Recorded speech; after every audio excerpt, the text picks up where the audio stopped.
Say, this is a great antique shop.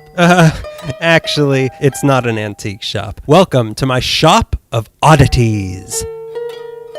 There's supposed to be an echo. I might have sold my echo machine. Well, I've been to all the antique shops on this block, and it Shop of oddities? doesn't seem that odd. I mean, you got all the antique shop requirements. There's one box of 80s Superman comics no one wants, a VHS of As Good As It Gets, weird racist salt and pepper shakers, and one single fan to cool the entire shop. The only thing odd in here is that you're not calling it an antique shop. What are you looking for exactly? I'm looking for a ring. Oh, I like that one. The really gaudy one that's shaped like a serpent and it's glowing from some sort of malevolent internal energy. I like that. Oh, no. That ring's not for sale. But it's so gaudy, I simply must have it. No, really, you don't want that ring. Why not? Because it's cursed. More cursed than those salt and pepper shakers are racist. This is the ring that all other cursed rings were wearing when they got cursed. But the gaudiness. I'm willing to pay $1,000 for that ring cash now. I told you, I will never sell this ring to anyone for less than 4 times that amount. Deal. Sold. And now to try it on. Oh, look at me. I feel like Donatella Versace. Undeniably so. But now that I have your cash in hand, I must warn you. This ring has destroyed many a man. Kings have fallen because of it. Great cities have turned into graveyards. Pearl Harbor was wearing this ring on that day that will live in infamy sometime in December. And now it sits upon your finger, you idiot. And when your bad luck hits you, I'll be there to pull the ring off your twisted, broken finger after you've been stampeded to death by bison or something. I can't tell the future anymore. I think I sold my crystal ball. Huh. So do I get a receipt or... Yeah, here. Quick. Anyone have a piece of paper to write on? I got this receipt here. Ha! I finally done it. I have reinvented the wheel. We all thought circular? Nuh-uh. Not anymore. Get a load of this. Oval. And for being so generous with this piece of paper, I'm gonna give you half the profits. Me? You there, in the gaudy ring. I've been following you for 3 miles. I'm casting the new, handsomer remake of Butch Cassidy and the Sundance Kid, and I want you to play both parts. There's no way we'd stumble upon someone as handsome as you, twice, and bring that ring of yours. Yeah, anyone in here wearing a ring and want a free pizza? Some cursed ring. You're wearing it wrong. Let me show you how to wear a cursed ring. Look, I told you. I've had it on for 1 second and my car's getting towed. See? Bad luck. Now that's how you wear a cursed ring. But you were parked in the red. So what? I do it all the time. Oh, great. You believe this? I just got a text from my wife. She's divorcing me now because I kept gloating to her about all the people I'm cheating on her with. Oh, now what? Of course. Just my luck. All that Circuit City stock I bought last week is losing me money. I told you. Cursed ring. This isn't the ring. It's your bad decisions. Look, I even slipped the ring off your finger when you were talking. It's not the ring. It's you. You son of a bitch. Stealing a ring that you already bought. I'm just trying to illustrate.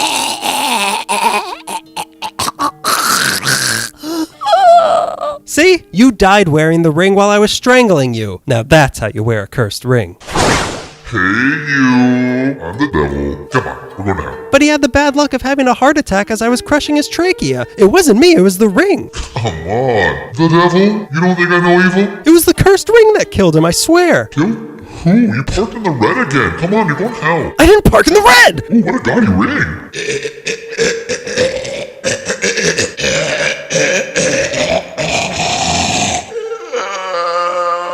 Just my luck. The devil had a heart attack in my hands as I was crushing his trachea, and now I have to run hell all because of this cursed ring. I swear, I will never sell this ring to anyone for any price and inflict them with bad luck and sorrow like this again. Quick, I'm looking for a ring and I have $10. Sold. Looks like my luck is finally... My other car got towed.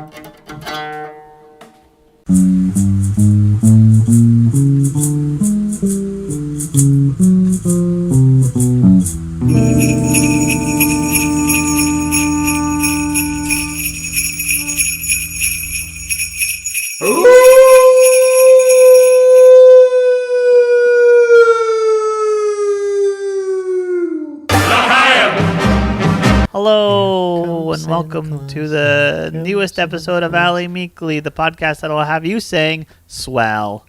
podcast that'll have you saying, "Oh, it's time to pay my rent." Thanks Nobody for the pays reminder. rent anymore. There's a pandemic. Yeah, they canceled it in March. Don't you remember? Oh no, your landlord's bad. Oh, you haven't been stockpiling money? You don't live like Billie Holiday. You have a wad of cash in your bra at all times to paid rent. I keep a wad of cash in my mask just in case. That's the filter I use for my mask. It's just cash. $100 bills. Jealous. I use my stimulus check as my.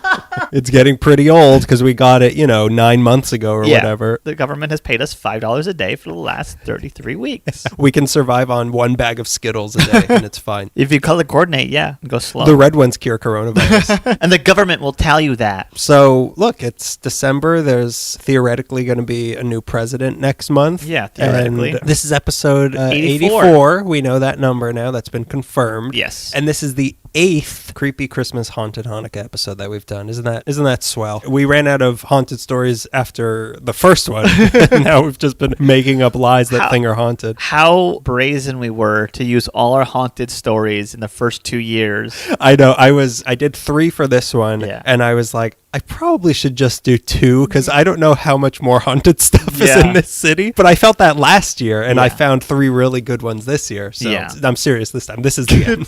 There's nothing else is scary. We also don't have a pun for 9, really, so we're going to have to... We've got a year. Episode Spine. Uh-oh, we have to do it now. I came up with a rhyme. 9 rhymes with 9. What? Rhyme 9 6. Right? Wow. 3PO, you should power down for the night. Do you mind if I power down for a second? Do you mind if I power down for a second while you talk about the things I should probably remember from the prequels? Okay, good. Mind if I power down while R2 does whatever he wants to do? And he's been kind of acting shady the whole day? Mind if I go to sleep while this flight risk has free reign to do whatever he wants? The one of us that has wheels? Okay, so it's December now. Well, first off, we've got some new Patreon people that we got to thank. I didn't know that. We've got a hefty amount. I mean, this is something of a Christmas turkey worth of Patreon people. Wow, I'm going to start the postcards a lot sooner now. That's bad news I'm going to have to not send them out a week after they were expecting them. That they're due. By the way, Patreon people, you're supposed to be getting your postcards in the first week of the month. If you do not, please let us know. I'd like to know now if people haven't been getting postcards. Well, I sent messages to most, like some of the older, the old guard. Yeah. And I do mean older by like age. If your address changes or if you're not getting them, let us know. Yeah. Because Patreon, I assumed, told us when an address was changed, and they did not. And there were, I think, 2 people who I messaged who were like, yeah, I don't live there anymore. Let us know. But these are the new people. And this goes to you also, new people. Yeah. You have homework, new people. You thought this was all going to be just you pay us and we do things for you? No. You pay us and we don't do anything for you and you do things for us. That's the way it works now.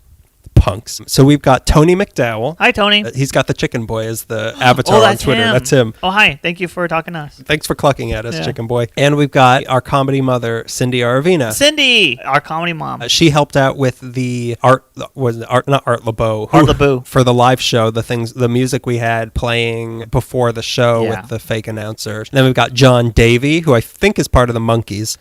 Hi, John. Hey, John. And then we have Dan O'Keefe, who I think is part of Georgia O'Keefe. Mr. O'Keefe, how are you doing? And then we have Christine Cadiz, Cadiz. Cadiz? Hi, Christine. How do you pronounce Cadiz. That's probably wrong, but I would say it so fast that people were like, I don't know if he said it wrong or not. Wow, listen to that accent. It's so fast. Can we slow it down? I don't know. It's too slow now to tell. Cottage cheese. Tony was the one who was asking us on Twitter about the turn lanes for bicycles and where they're supposed to go. Is that what he was asking us? Yeah, he was asking us. If not taking the car's turn lane, how should a bike turn left? And I remembered... Not my problem. That's my answer. They should turn left into the car dealership. Thinking about it, I was much more like of a pedestrian when I rode a bike. Like I was like very close to the sidewalk, and I did crosswalks and stuff. And I remember that I had to think that, other people who ride bikes are very much vehicles, and they will turn lanes, and they will use lanes. We were flippant about it because that's all we know how to be. But it's true. Like what is a biker who's trying to turn left? You can use the turn lane. I looked it up. Yeah, you can. It's fine. It just freaks me out. Yeah, it freaks me out too because I'm like, oh wow, I'm this close to vehicular manslaughter. Yeah, not or on purpose, that person coming. But like I'm gonna like not pay attention for a second. Is it safer to cross like 3 times in the crosswalk instead of going in the left turn lane? That sounds like a huge hassle. It's legal, and if you can do it safely, it's safe. It feels like cars will hate you though. It makes me nervous to see a biker going left when cars are speeding towards it. And it's the same thing when I'm on the freeway and I see like a motorcycle goes between 2 cars. Oh, I hate that. Because I'm always like, what if I had wanted to plop my hand out my window just at that second and I clothesline this person? Then it's suddenly Suddenly I'm the Terminator. It reminds me. Are you not the Terminator? I'll return. You got it. You have got seen movies. You have watched a movie before. I have seen Terminator Retribution or whatever one of the stupid sequels is called. You've watched all the Terminators. I have, but I don't remember any of the sequels' names. Terminator 2, Judgment Day. Yeah, that. Come on. Terminator 1, Judgment Day. Terminator 3, Judgment Day. Terminator 4, The Verdict. Are we still talking about the bikes? I have no idea. I hope not. Since we're talking about something from the last episode, instead of a listener question this month, there was like 3 people who I completely skipped over from our last episode who sent stuff in. And then also we had recorded it earlier. So people sent stuff in like the day after. Like, am I too late? Yeah. Yeah, you are. Yeah. But we'll do it anyways. Yeah. Because we accommodate people. We're nothing if not accommodating. These are the ones that people had sent in that we never got to. So this one is from MKLAR6 on Instagram. They say tearing down mid-century modern architecture. Yeah. Grotesque. It's a grotesque thing to do. Anything built in the 70s is not any fun anyways. Like 70s, 80s, 90s, that's not fun. Well, but like something from before that, the first half of the 20th century plus the 60s, the first 60% of the 20th century. I found this, I think it's like Skyscraper page. It's like a forum, and they have just like people have been posting pictures of really high quality, high res pictures of Los Angeles through the decades and stuff. And it makes me mad because there were such beautiful buildings. Well, I always think like clearly those buildings are beautiful and you shouldn't tear them down. But obviously in the 80s and 90s, people didn't feel that way. So, Yeah. And you say nothing from the 70s and 80s, maybe in like 20 years, people will be like, yeah, that Circuit City's gorgeous. Oh, wow, that pastel Circuit City is gorgeous. Yeah. Is that a box? Is it shaped like the box that the circuits come in? It's shaped like a computer chip. All these in Echo Park, like they're knocking down houses and stuff. Like, you buy a property, you can knock down the house, and then they'll build like a complex, and a really kind of narrow, tight complex, and they're all boxes. They're all boxy, and there's so many corners, and everything's square, and the doors are translucent or whatever, and ideas of streamlining, but no actual practicality. Yeah. Like it's There's metal bars for handles. When you walk, like when we go on our walks, and they are our walks. What's happening? You don't watch SpongeBob, so you wouldn't get it, but somebody is. There's a starfish walking by. Somebody's what? They have the same color scheme. I forget the name of the superheroes in Barnacle Boy and Ernest Borgnine and Barnacle Boy? Ernie B. You mean someone out there is Ernest Borgnine bounding? That jogger from across the river. If you're going to cosplay as Ernest Borgnine, go with the Wild Bunch, whatever his character was there. Why don't you play the character from Gattaca? The one that looked like he was CGI'd in because he was on his deathbed. What were we talking about? Oh, jeez. You really threw me for a loop with this whole Ernest Borgnine and Barnacle Boy thing. What were we talking about? We were talking about mid-century modern 70s stuff. Houses. I was talking. Yeah. I heard somebody say that like during quarantine, we've all lost about like 20% of our memory. And I think I've lost like 70% of my memory. Yeah, for sure. What were we talking about? What were we just talking about now? Who's Ernest Borgnine? I'm Ernest Borgnine. What the hell's a Barnacle Boy? When we go on our walks in this area, there's like a lot of older houses, but there's like more and more of the houses you're describing, and it's so unpleasant. It is. They're not like, nice to look at. No, I'm sure like, yeah, okay, the faucet doesn't leak, but like what's the fun in that? How are you going to wonder if your house is haunted or not if the faucet's not leaking? How's your wife going to have an affair with a plumber if you don't have a leaky faucet? Where's the drama? What am I going to pay all of this extra money I have for my stimulus check on repairing if I have a brand new house? But even aside from houses, which like, but well, like Corky's. Yeah, that's not torn down yet, but I could see that. Yeah, like that's an objectively good looking building, and I'm sure it'll get torn down because Circuit City's coming back or something. Or all streaming. Everything in Circuit City is streaming now. Wi-Fi Wave City. Yeah, I'm sure it'll get torn down and turned into like a Chipotle that just looks like a circuit box. Yeah. Let's go to the next one. Again, we're getting too caught up on these things just like we did in the last episode. Okay. The next one is from Sketch Party on Instagram. Ooh, I like Sketch Party. There's a dead spider on my notes. That's a omen. If you're looking for the omen of the near thing. Who'd have thought that sitting under this crumbling old building that should be torn down. A box should be put in this place. Yeah, Sketch Party, when I was going to Malthology, Sketch Party was the one that everyone was talking about because it was every Thursday at the Hyperion Tavern. But they like you just go and you drink and you draw and hang out with people. Oh, that's what Sketch... Oh, yeah. Okay. Yeah, if you think about the words you just read... I was thinking like, oh, it's a sketch show. Oh, sketch show. No, Yeah. it's the cool kind of sketch, not the bad kind of sketch. I guess I was thinking of Skit Parade. That's who I just joined, the Skit Parade. They say our mayor thinking his job is to pose for photos with celebrities. Yeah, I'm sick of this guy. Yeah. And also, where is he? Like, what's he doing? Where is he? He used to cradle us every single night at the beginning of this pandemic, and now like everything horrible is happening, and he's like nowhere to be found. I haven't seen him in a while. He's probably just burning everything there with Jose Weezer's name on it. Their names are on a piece of paper. He has to burn it now. He's chloroformed and is trying to extract the part of everyone's brain who has memories of him and his staff sexually assaulting people. Not sexually assaulting, sexually harassing people. Yes. The best part of this is, though, leading up, I kept hearing like, well, he's going to be hired in Joe Biden's cabinet if he becomes president. That's why he doesn't really care. Joe Biden has been elected president, and now I keep hearing like, I haven't gotten a phone call. I might not be going anywhere. Maybe I should take care of my sanity.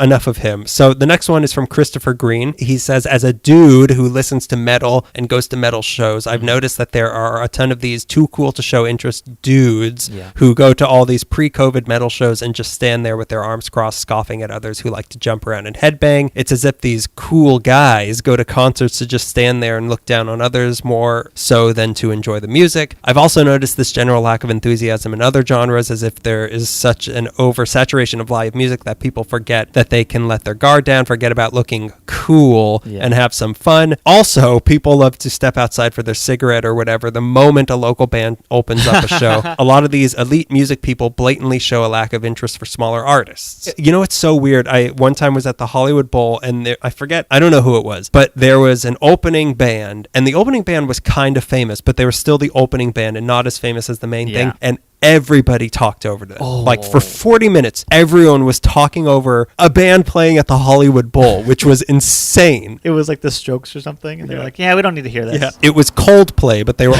opening up for Phil Collins. I know exactly what that guy's Mr. Green's talking about. Yeah, there is a weird, like, that's the place to let loose, is like a concert in an enclosed space. That's the place where like there should be no shame in having fun and going in the pit and being pogoing everywhere you go. I got to skeet. I've got to go and skeet at the metal show. I used to go to like a lot of punk shows or anything with I used to go to a lot of shows with like a pit, and I didn't enjoy it, but I also wouldn't like look down on anybody who went in. But I do get a sense that some people were like, oh, can you just like watch the band perform? Hey, I feel that way, but I'm not doing it as a sense of coolness. You're aware of how uncool that makes you. Yeah, I know that I'm not the cool dude. Yeah, and you'll never will be.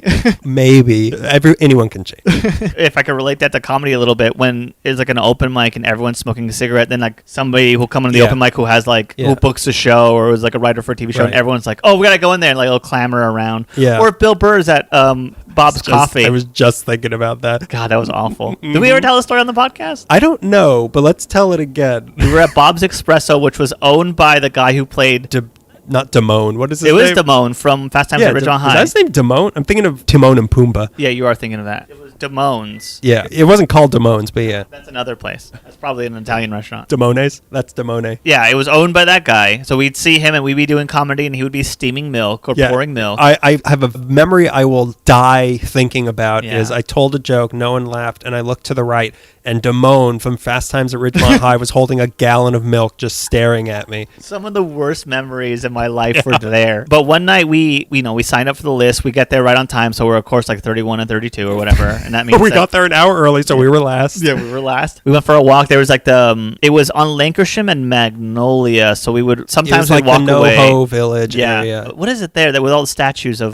it's Bill Cosby? It's the Bill Cosby Memorial Statue Garden. His career memorial. There was like a bunch of statues. It's a memorial to his morals. Stars. The like television academy, and they have a little. There's Jack Benny, and he's holding and there's all these people. So we like to just be amongst the legends. We just like to be there, and then pretend to be one of them, and then when people walk up, we mug them. Yeah, we mug them, and they don't know what's happening, and they blame Desi Arnaz. Yeah. Oh my God, I just got mugged by Jackie Gleason. We would walk around that court and do the worst impressions we could of anybody, and then so we walking back to Bob's, and there's like a thunder, and a crowd pouring out of it. The place is full inside. Yeah. Sidewalk is full of people, and you and I just walk up like do.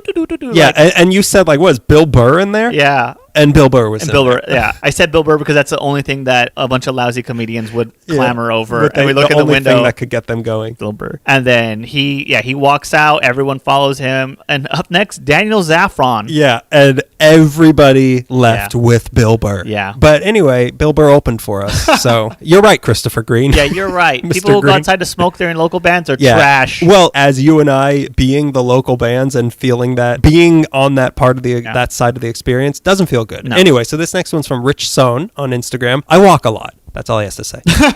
Brag. I walk a lot. When an LA driver makes an error, say almost running me over in a crosswalk because they are texting, at the last minute they narrowly avoid killing me. They will give me this insult magnifying little wave. It seems to say, oh, oops, we're cool though, right? It's a non-apology apology that seems to imply if I'm upset, I'm in violation of the chill doctrine. I hate this wave as much or more than the obliviousness they have towards pedestrian safety. I like the wave. To be honest, Is it acknowledgement that I'm not trying to kill you? Yeah, it is. And also, like, I feel good apologizing for something, and it feels like it cleanses everything. You're putting yourself in the driver's spot, though, and you need to put yourself in the pedestrian spot of almost getting killed, and someone's like, Yeah. "Ugh. Yeah. Oopsie. As my foot is mangled in their axle. Okay, yeah, that's true. Maybe it is a little more annoying when you're the pedestrian. Yeah. I know that happened a lot it happens a lot in Hollywood for sure. It happened a lot in Glendale, near where I work, because there's like a neighborhood where everyone drives fast. So people just, like, I don't know what it is, but people hate people crossing the street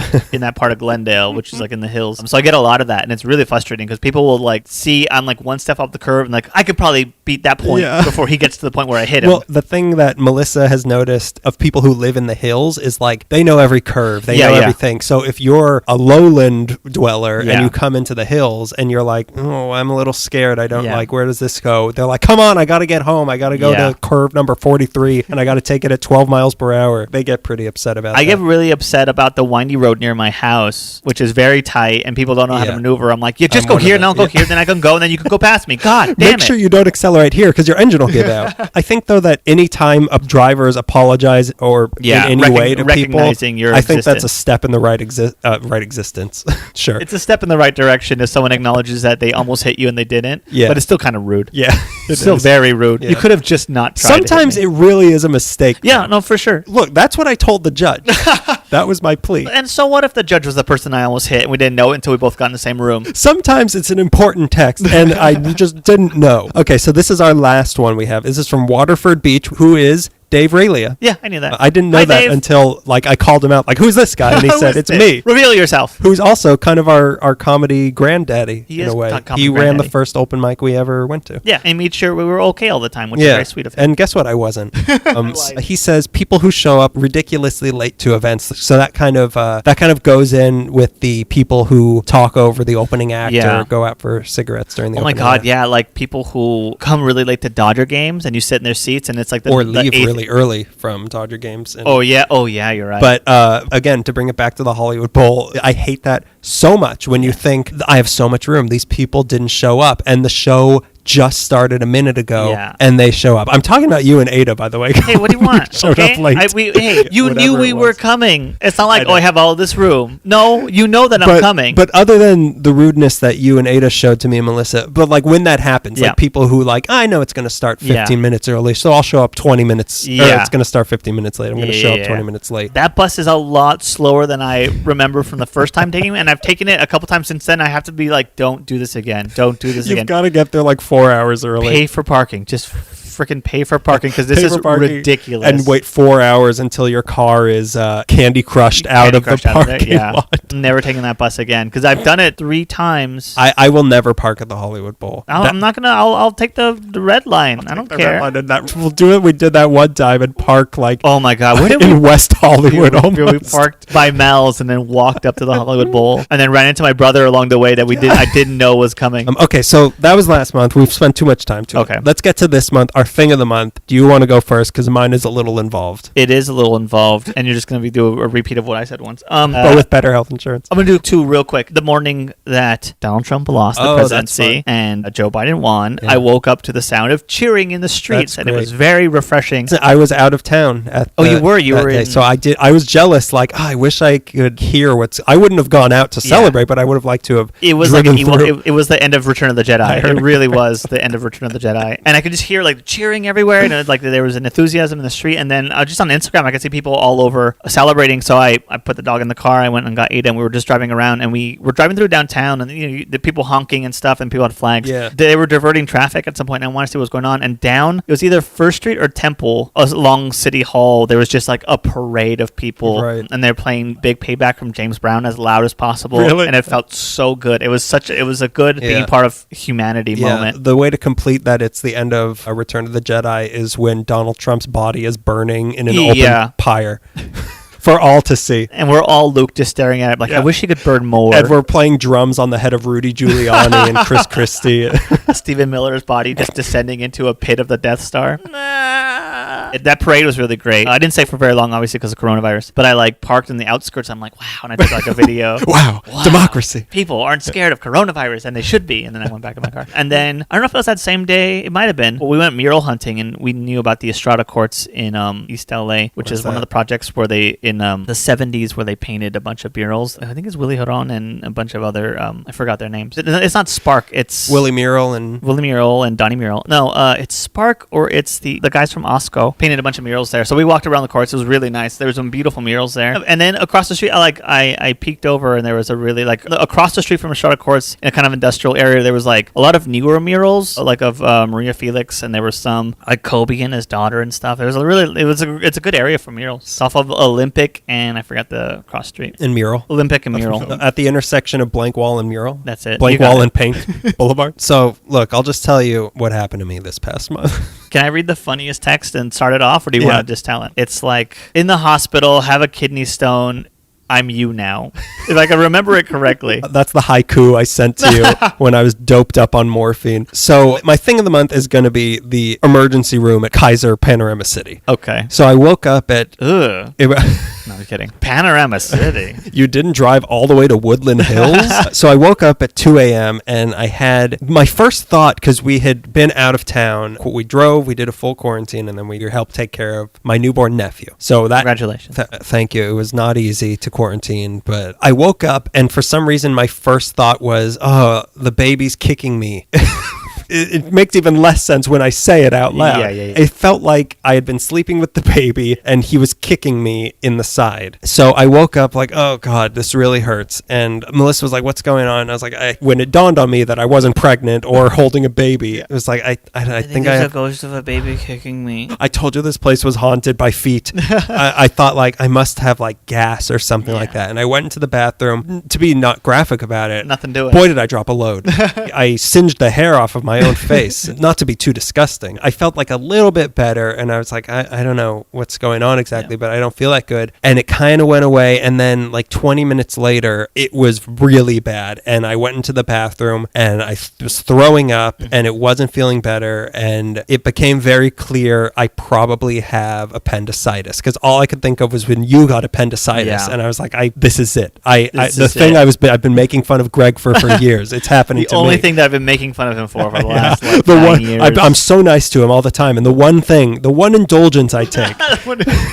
Melissa's like, do we need to go to the hospital? I couldn't even answer her yes or no. Finally, I got my strength together that I could walk down to the car. She drove me to the hospital. Coronavirus, which another thing, I did not want to go to the hospital because I didn't want to get exposed or something like that. But I had to go to the hospital, and she couldn't come in because of coronavirus. So she dropped me off. It was 3 a.m. Like you're going to soccer practice? Yeah. Have fun. See you later. She dropped me off. I was in my pajamas and a puffy jacket filled with my medical card and stuff. I thought you were going to say your guts because your hand went over your stomach when you said it. Pajamas full of my guts everywhere. Full of this appendix that was bursting out of me. I was holding a plastic Ralph's bag because I was afraid I was going to throw up again. Yeah. So I had to shuffle in my sandals into the emergency room. I saw the security guard and I was like, I need help. And he's like, go talk to a nurse. And I walked in and I got up to the desk and I was like, I have appendicitis. And I was holding up my medical card and I kept I couldn't keep my body up. And I was falling down. She's like, I can't read it. And then she told me to, first off, she weighed me and I still am like, I didn't weigh that much. There was a lot of stuff in my pocket. I don't weigh that much. Let me just say, this is not my normal weight. Let me throw up one more time and come back. It's been a long quarantine, I swear. I sat down. She tried to take my temperature with the laser thing. She tried my forehead. She tried my wrist. Everything was so sweaty that she couldn't get my temperature. And then she was about to put a thermometer in. She's like, wait, didn't you throw up? Oh, never mind. They couldn't get my temperature, and she said, okay, they'll get you soon, and just sit down and wait. Hot. This looks like a 99. She told me to sit down, so I'm sitting there. There's two other people. There's a woman and her daughter, her young daughter, in the emergency room, and I'm sitting there like gyrating in pain, and the other people got taken before me, and they clearly were not in as much pain as I was. But the girl had been dead for like 3 days. She was pretty still. She didn't have a temperature, that's for sure. I was just like your Jim Morrison. Yeah. I was, what do they call, the Serpent King? Or Lizard the King. Lizard King. Salazar Slytherin himself, Jim Morrison. And I'm still waiting there for like 15 minutes, and because I had a mask on the whole time. Yeah. I was either about to faint or throw up again. So I said, I have to go to the bathroom. And I ran into the bathroom, locked the door. It was a single person bathroom, took the mask off. You're not single? I'm kidding. Go ahead. Taken but still ready to mingle bathroom I went into. I took my mask off and just lied on the floor of the bathroom, and I could not get up for like 10 minutes. And she's knocking on the door like, are you passed out? Yeah. And I was like, no. And she said, okay, I've got a wheelchair for you. So I got out. I sat in the wheelchair. Come back with a gurney. I've come back with a doctor. Don't bring me a wheelchair.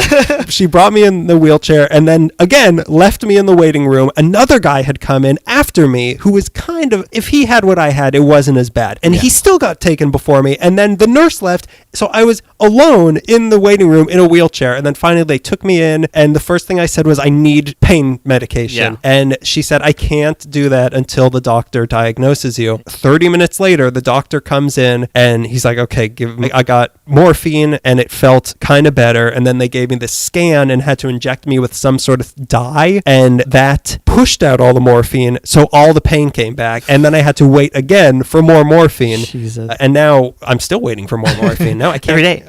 I wake up and I'm like, I need it. So long story short, which has already been long, it was kidney stones. They sent me home with serious drugs. And you wouldn't sell me a single one, and I'm so mad at you. The market's up in the air right now. But there's no time for freebies right now. Everyone's home, Greg. Everyone's making their own morphine. This first lockdown was sourdough bread. Now make your own morphine. And we're getting good at it. But it was the worst pain I've ever felt in my life. And I got the kidney stone out. And then to add insult to literal injury, I had to go back in to drop off the kidney stone that I had saved in a thing. And then to add even more insult to that, they're like, okay, we're going to have you do this urine test. And they gave me, it looked like the thermos that a construction worker from the 30s would drink out of. It does. That's exactly what I thought. It looked like a thermos that came out of a lunchbox. They told me, all right, so you've got to keep this in your refrigerator and pee into it for the next 24 hours. Yeah. So I had a jug of my own urine in the refrigerator. Between the orange juice and the milk. Is it not halfway between? Mine is. It was just an awful, humiliating experience. But the nurse, and look, they were doing all that they could do, and they were great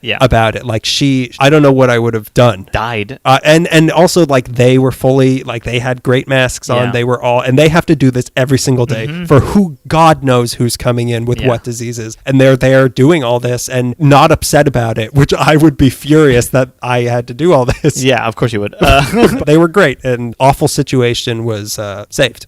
You were better like the next day, which drove me crazy because when I had a kidney stone, I was laid out for 3 days. The second day was the worst. That's what I kept. They're like, it could be hours, could be weeks. I'm so glad that by 4 that afternoon, it was out. Yeah. And I felt completely fine. But now I still have more in my body, it turns out, that may or may not come out. So I'm constantly afraid. And I am terrified my body's going to turn on me now. I mean, that's what bodies are for at a certain point, is to just turn on you. But not mine. I raised you. I raised you from a fetus. That was my month. Sounds pretty cool. I think I remember when I said my thing of the month was going to the emergency room. He's like, I can't believe this. And I hope that you can believe it now. Look, I didn't want to do it because I didn't want to give you anything.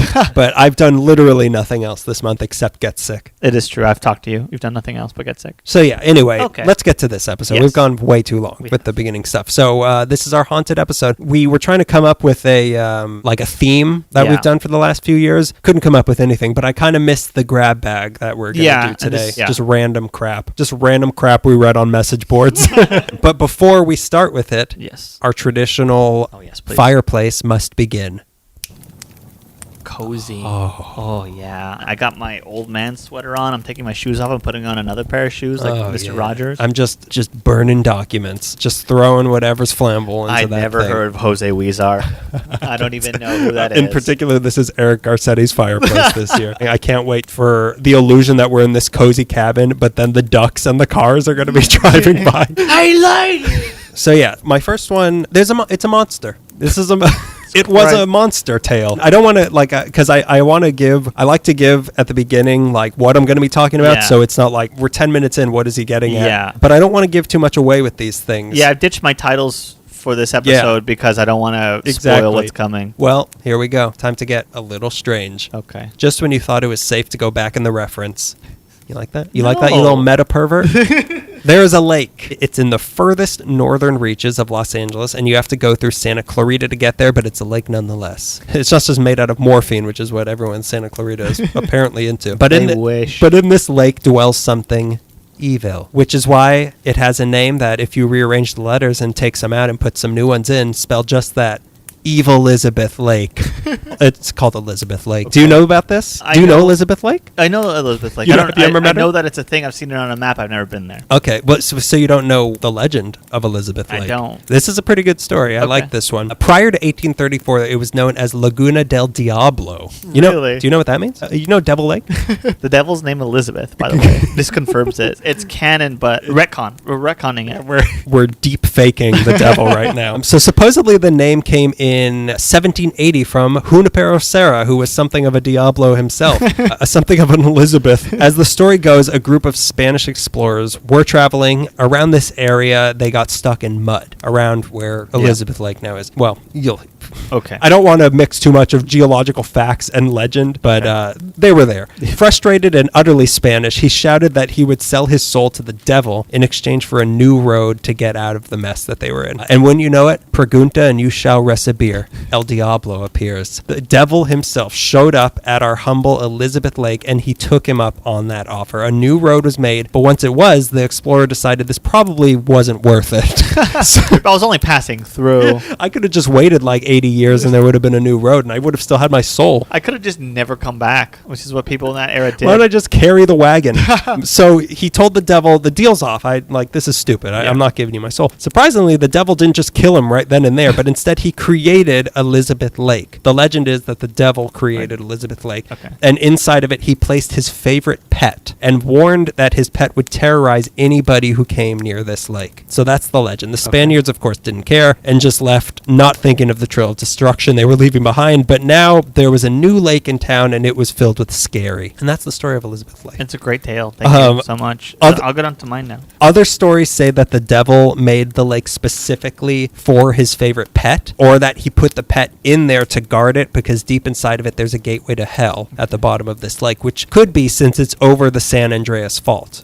So maybe there's some interesting. deep tube going somewhere Oh. to Elizabeth's house. But even earlier than the Spanish, this area apparently had a reputation of evil in the Keech native days also. I don't know the stories, but it was not no, it was not a friendly place to be. They tended to live near water, except that water. That's bad water. That's bad water. Whatever the origin, it's long been believed that this lake was both created by the devil and that something evil lurks inside of it. But these are just legends, right? Right? Daniel, answer it right now, please. Please don't stop reading. Please don't stop reading. It's like a game of Jumanji. If you don't finish the whole story, we live in it. That's what all the rest of the chumps I'm about to tell you about thought, that it's all just legends. Yeah. The first recorded incident happened in the 1830s when a guy named Don Pedro Carrillo decided to build a ranch on the shores of the lake because the soil around there was really fertile, because it's a lake. Things were going well for a while, but then one night a fire broke out that burned down every single part of his ranch, and he had no explanation for what could have started it it and what could have made it that destructive. Yeah. Like everything was gone. Then again,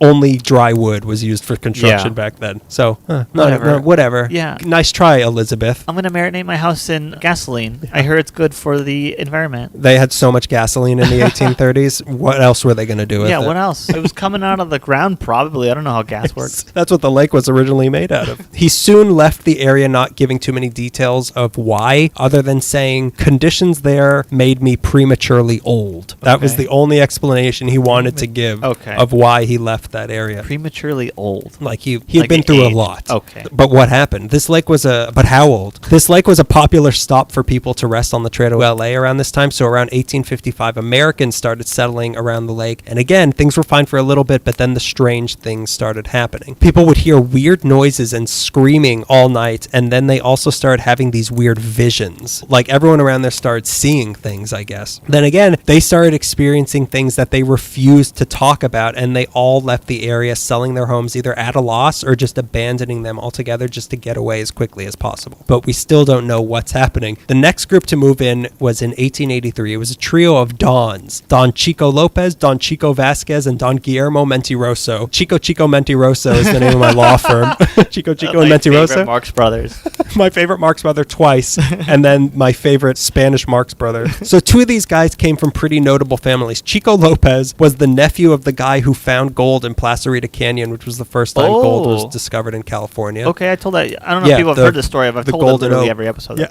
It's the only place I go to these days. And then the Chico Vasquez, you might guess, was the brother of the notorious bandit who we also can't stop talking about, Tiburcio Vasquez. Wow. So these are two LA lore people. Tiburcio Vasquez even used a cave on the ranch property to hide out sometimes. So now this lake was renamed Laguna de Chico Lopez, which I don't know. They must have drawn straws to be like, which one? Who likes it the most, though? Yeah. We can't name it Laguna de Mentiroso. We can't go from Laguna del Diablo to Laguna de Mentiroso. Also, like, can you just go to a lake and rename it? Yeah, they bought the land. Yeah. They bought the land. Next person to own it, Laguna de Muerte. For several months, again, things were fine as they were living here. But then some of their livestock started going missing. And that was a problem, but not unheard of, because this area attracted a lot of grizzly bears around that time because there was water. But then a strange thing started happening at night. A giant shadow with wings would fly over their houses every single night. Then one day they heard a loud whistling coming from the lake and smelled this horrible smell. Got anything to say about a horrible smell? I didn't know that you stopped by. Shadow with wings. I'm going to say it. Mothman. Laguna de Mothombre? Yeah, Laguna de Mothman. So when they went over to investigate, they finally saw the thing that had been troubling people, the devil's favorite pet. They described it as being bigger than the biggest whale, but with wings and flippers for legs, which is kind of like a whale. So it was roaring and splashing in the lake, and it was churning the water into a froth. They took out their guns and shot at it, but the bullets seemed to bounce off of the skin, so of course they ran away. Chico Mentiroso, you think they're going at What, are they monster hunters all of a sudden? I didn't realize. They didn't bring their silver stakes or anything. The next day they put together a posse and went out looking for it, but they couldn't find it. But from then on, the sightings became more frequent of this monster. One night they saw it flying out of their horse stable and found that 10 of their horses were missing in one night. Oh, jeez. This was getting to be too much for the ranch hands, who started to quit one by one as the livestock slowly started to quit into the stomach of the devil's pet one by one. And pretty soon, Chico and Mentiroso, they were forced to sell the ranch and leave. Nobody can stay on this land for very long. The man they sold it to was Don Felipe Rivera in 1886, who embodied the spirit of LA real early on and got the idea, I can make money off of this monster. So it took like 3 people living there before someone's like, let's sell it. Step right up. Come on down to Chico and Mentiroso's family circus. His plan was to capture it and sell it to a circus. Wow. Supposedly he had already signed a contract with... Folly of man. Folly of Kong. No, haven't they watched King Kong? No flash photography because it doesn't exist yet. Supposedly he had already signed a contract with the Sells Floto Circus, who also had Buffalo Bill Cody at the time. Oh, wow. So it was going to be, come see Buffalo Bill Cody and the Devil's Pet. They were going to pay him $25,000 in exchange for the Devil's Pet, which is in 1886. Astounding. You could buy the devil for that. You could buy all the souls the devil is collecting. The devil comes for a deal. I'm like, but I have more money than you. I don't understand. How about I just pay you to build a road? So Rivera went hunting around the lake for it, and he found it sleeping on the shore of the lake. The way he describes it, it was 45 feet long, a body as big as 4 elephants. It had 6 legs, big wings, and the head of a bulldog. Okay. I can't even picture it. In my head, I see like the drawing where you do, it's like one hat, like the pages flip. Yeah. Like it cut into 3s, and then like a bulldog, a whale, but it's got wings. I was like, wow, this sounds horrifying. Oh, it's got the head of a bulldog. That's pretty cute. I'd probably get along with it. Even though every bulldog scares the crap out of me, I know. I probably love it. It's probably lovable. I'm scared of most bulldogs, not this one. So he sees it. He sees it on the lake. Yeah. When he got near it, though, it woke up and it started swimming into the water to get away. So he shot at it, but again, the bullets just bounced off of it. Right. He said when the bullets hit it, it rang off of it like armor, like a suit of armor, like ding. Yeah, ding, ding, like shooting a submarine. Was it just a submarine and they never seen it before? Oh no. This is the Japanese were attacking early. So it's like pinging off of them, and it actually flattened the bullets. Like he saw the shells were. Yeah. I don't know if he ever made a second attempt to catch it for the circus, but I do know he didn't catch it. So that same year in 1886, on July 15th, according to an LA Times article, a guy named Peter B Simpson was traveling from Nevada to Santa Barbara with his wife and 3 kids. He stopped at the lake for the night. It was almost a full moon that night, but he was woken up in the middle of the night because of a loud hissing and roaring he heard coming from the lake. So there's a pattern we're seeing from all these accounts. Then he started smelling a foul odor coming from the lake. Guess what? It wasn't me this time. It like sulfur? That kind of sounds believable, but there's not volcanic activity. It's just the San Andreas Fault, but just like a horrible smell. Right. I don't know. They can't capture smell in history. They're cutting up the streets in Frogtown right now, and it smells awful around there. And I'm like, I wonder if just like Burbank smells like that all the time, so I'm not really that surprised. Oh, but Burbank's so magical, though. It's so magical. So magical. Just close your nose. Just don't follow your nose. It's the motto of Burbank. Don't follow your nose. Be home by sundown. He started smelling a foul odor, like I said, which he said the odor was so thick it actually manifested as like a mist that floated over the whole area. Yeah. Is that what Frogtown is like? I don't know.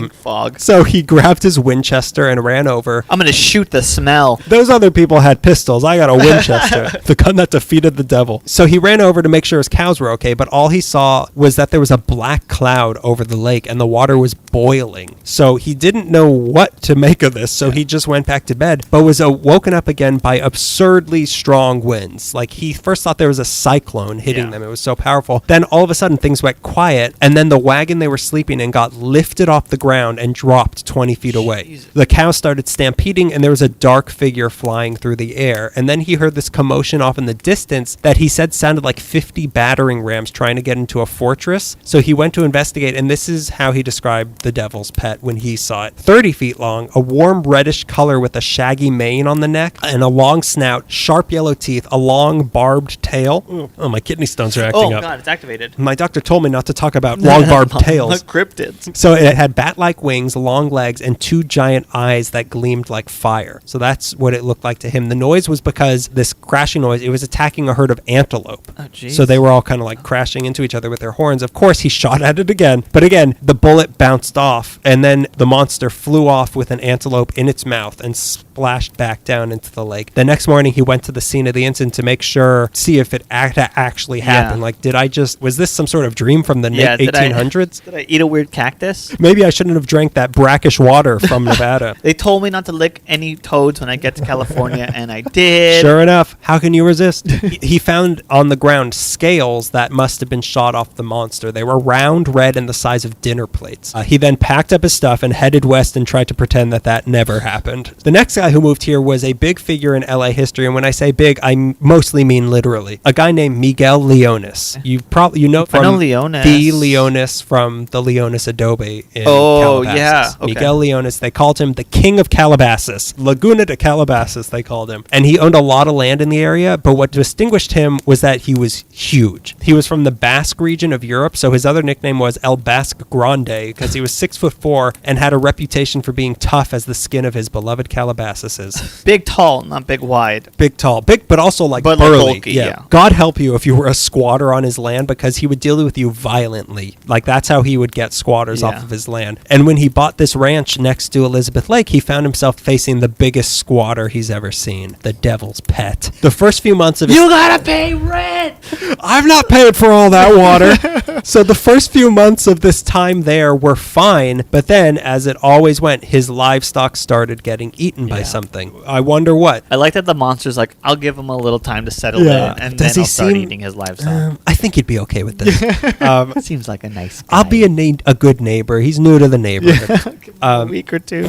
So he knew about the monster and wasn't going to put up with it. So one night he hid in the shadows by the river waiting for the devil's pet to reveal itself. And finally, the monster that Leonis described as griffin-like came out of the water, and Leonis, El Basque Grande, charged at it. Oh my He jumped at it immediately. He shot it repeatedly, but as we know, bullets just bounced off. So Yeah. instead, he ran up to it, smashed the butt of his rifle into its nose, and punched it in the right eye. I'm stronger than bullets. My fist can hit stronger than any sort of bullet from the 1800s. So the monster was so shocked that it was being attacked, not least of all by a man from the Basque country, that it ran away back into the lake and was never seen again. Ever since this encounter, Elizabeth Lake has been a safe and quiet place, but the question remains, what the hell was going on in Elizabeth Lake? Like, what happened? It's easy to brush it off as some tall tale or something, but why was this place frowned upon by the natives, and why, in a place with such fertile soil, did so many people refuse to live here for so long? Horace Bell even wrote about how weird it was that nobody would live there in his 1918 book On the Old West Coast. So it was like everyone knew, like, don't go to this area. Why? Some said it was just a California condor, which maybe, but those only have a wingspan of like 9.5 feet. And the description... How do you see something that's almost 45 feet long, like probably a condor? Like, what? That's what they do that with Mothman all the time. We're like, you probably saw an owl. Like, no, I saw a man with wings. And he had red eyes. He was talking to me about what's about to happen. I don't think it was an owl. Directions. Owls are pretty smart, but they don't know the future. That kind of makes sense because, like, condors have a big wingspan, they have a tail, and they usually smell because they eat dead things. But, like, they were talking about something bigger than a condor. Some said it was a giant snake, which makes even less sense. Also kind of scary, though. I'm not going to disregard that as not scary. That's scary, but also even if it is just a giant snake. Not going there. Some do say that something is still living somewhere near the eastern end of the lake, but the problem with that is that Elizabeth Lake, it got that name, by the way, because one time a girl named Elizabeth fell into it and everyone made fun of her, and it just stuck. That's how it got the name Elizabeth Lake. You're kidding. Nope, that's Elizabeth Lake. Was it Queen Elizabeth? Oh, yeah. That's the person making funny. fun of her was George Washington. The thing with Elizabeth Lake, though, it's really not that deep of a lake. It's only about 20 feet deep in the middle, and it often dries up completely, and there haven't been any devil's pets found in there. But that doesn't necessarily mean that it never happened, because the story actually does not end with Leonis. I'm going to have to dip out of Ellie Meekley jurisdiction just to wrap this Don't one do up. it. I have to. Don't. Here, stamp my passport. Okay. They say that after Leonis curb stomped the devil's pet, it healed up for a few days and then took off for a new home. Coincidentally, around this time, there was an incident just west of Tombstone, Arizona. In early 1890, two ranchers were walking through their land and found what they described as a huge alligator with a long tail and wings collapsed and exhausted on the ground. And being people from Arizona, of course, their first reaction was to shoot at it. Yeah, we better make jerky of this. Yeah, take your mask off and let's shoot you. The bullets didn't do anything, of course, but it turned and charged at them, but it was so tired it couldn't reach them before they just kept firing more and more bullets until it finally collapsed dead. They examined the body and measured it at 92 feet long, 78 foot long wings, 4 feet wide, an 8 foot long head with sharp teeth and giant bulging eyes as big as dinner plates. Wow. On April 26, 1890, a story ran in the local newspaper about this, of what is now known as the infamous Thunderbird photograph. You can look this up. Okay. The picture was supposedly of the ranchers and some other men standing under this creature pinned to the side of a barn. It's infamous because, one, it was a picture of a bunch of men standing under a dead monster, but two, there's also no proof that such a picture ever actually existed. The story definitely was in the Tombstone epitaph, but even though some people swear that they saw this picture, in the records there was never any picture accompanying this story. Okay. So there's some pictures that circulate out there of this, but those are all fakes that were made after 1963 when a guy started pushing the conspiracy theory of this story. But again, what the hell happened west of Tombstone, Arizona? Like, what's going on? The area was struggling for money at the time, but there was no chamber of commerce or anything like that that would be pushing these tall tales to, like, come see the alligator monster that we shot. And even if it was that, only one of the two town papers ran the story, and then there was never any follow-up. So it wasn't like, come on, the monster's here. So whatever actually happened there and in Elizabeth Lake is now the stuff of urban legends, but try telling yourself that next time you're driving home late at night after having trampled all over the fresh poppy fields that are right right over there. So I'd have no idea what happened. It's very But, curious. Yeah, that's a good monster. That is good a local one. monster story. That's a good cryptid, and we don't have a lot here. We don't. That's the second one I found. No, Yeah. third maybe. What's the other one? Clemente Clam, Chico's monster, Yeah, Chico's and monster. there was one monster in Griffith Park that was like shaped like Oh, that's right. Yeah. That was just a curse fog. that was just a condor. So yeah, that's my first story. It's pretty weird. Like I'd like That to is- go check out that lake, but Want to go right now? Let's just skip this and go. Let's just go and wait out there till the smell comes. I think I smell something. I think I smell something bad. He who smelt it deviled it. The devil. So Okay. what have we got from you now? This one is very creepy to me, and if you need me to explain why I think it's creepy, I'm willing to do that. Is I it don't know. spooky or creepy? It's creepy. Okay, good. It's Echo Park in 1922. Creepy. And a wealthy garment manufacturer named Fred Osterock and his wife Walburga, but we'll call her Dolly, they get home to 858 Lafayette Place, and they are in the middle of a heated argument when they get home. And as the fight intensified, a man emerges from a part of the house and shot Fred 3 times and took his diamond watch off his wrist. Then he shoves the wife into a closet and returns into the attic from where he emerged, God, where he yes. had been living for 8 years. Hang on. You want me to ask you why you might think that's creepy? That's I don't know. I was in the- writing it. I'm like, well, Daniel thinks like dancing skeletons are scary. I don't know if he'll think a man living in your home, or you're unaware of a man living in your home, is scary. Is he paying rent though? How much do you put down for that? Is he pulling his weight? You know, we have an attic space in our apartment. Yeah. And it's swung open twice in the middle of the night, and it's the scariest thing ever. But when that Dear David stuff was coming out, I was like, Dear David's up there. I know Dear David's up there. But I recently just put, like, they say to, like, make your apartment warmer, Yeah. put weather stripping around, like, the edges of that thing. Oh, yeah. So I have that there, and I check it every day, like, has it come loose? That is something that has always terrified me. Yeah, people living in But the even attic. scarier, coming out of that attic, dancing skeletons. That would really do it for me. You're offbeat. That would put the final nail in the coffin, which is also scary to me. This is a story of the Batman of Echo Park, alternatively, the my Garrett Ghost. I've heard of this. Okay. So neighbors heard 3 gunshots that killed Fred. and The they Bruce Wayne of Echo Park. The Bruce Wayne of Echo Park. Yeah, he lives in the Batcave, and he's mostly just touching himself. Neighbors heard the 3 gunshots that killed Fred, and then came by and found him, obviously deceased, and found his wife hysterical, locked in the closet. They find out from her that a burglar had made his way into the home and killed Fred for money, but was only able to get his wristwatch. This is an obvious red flag to police. A man of great wealth in a home full of heavy things that could get pawned, and he's only scrapped for his watch. And, like, why go back in the... Okay. Also, there's no sign of a break-in, which, as we know already, there's not going to be. But based So on it seems this, like you spoiled the surprise at the beginning here. no, I gave you the best part up front. Show Well, some it's- showmanship. You're going to sell me this to the Cells Flawless Circuit? This is going to go on stage on the Buffalo Bill Cody? I and mean, the if Devil's this was Pet? the entire story as that one paragraph, Yeah. I could sell it, baby. One paragraph horror stories? Yeah, this is Ernest Hemingway wrote this one, didn't he? But based on this and very little evidence to go on, there was no suspects, no leads, and the case was as dead as Fred Osterock. His wife Dolly eventually moved out of the house like a couple months later, and she lived Goodbye, with. Dolly.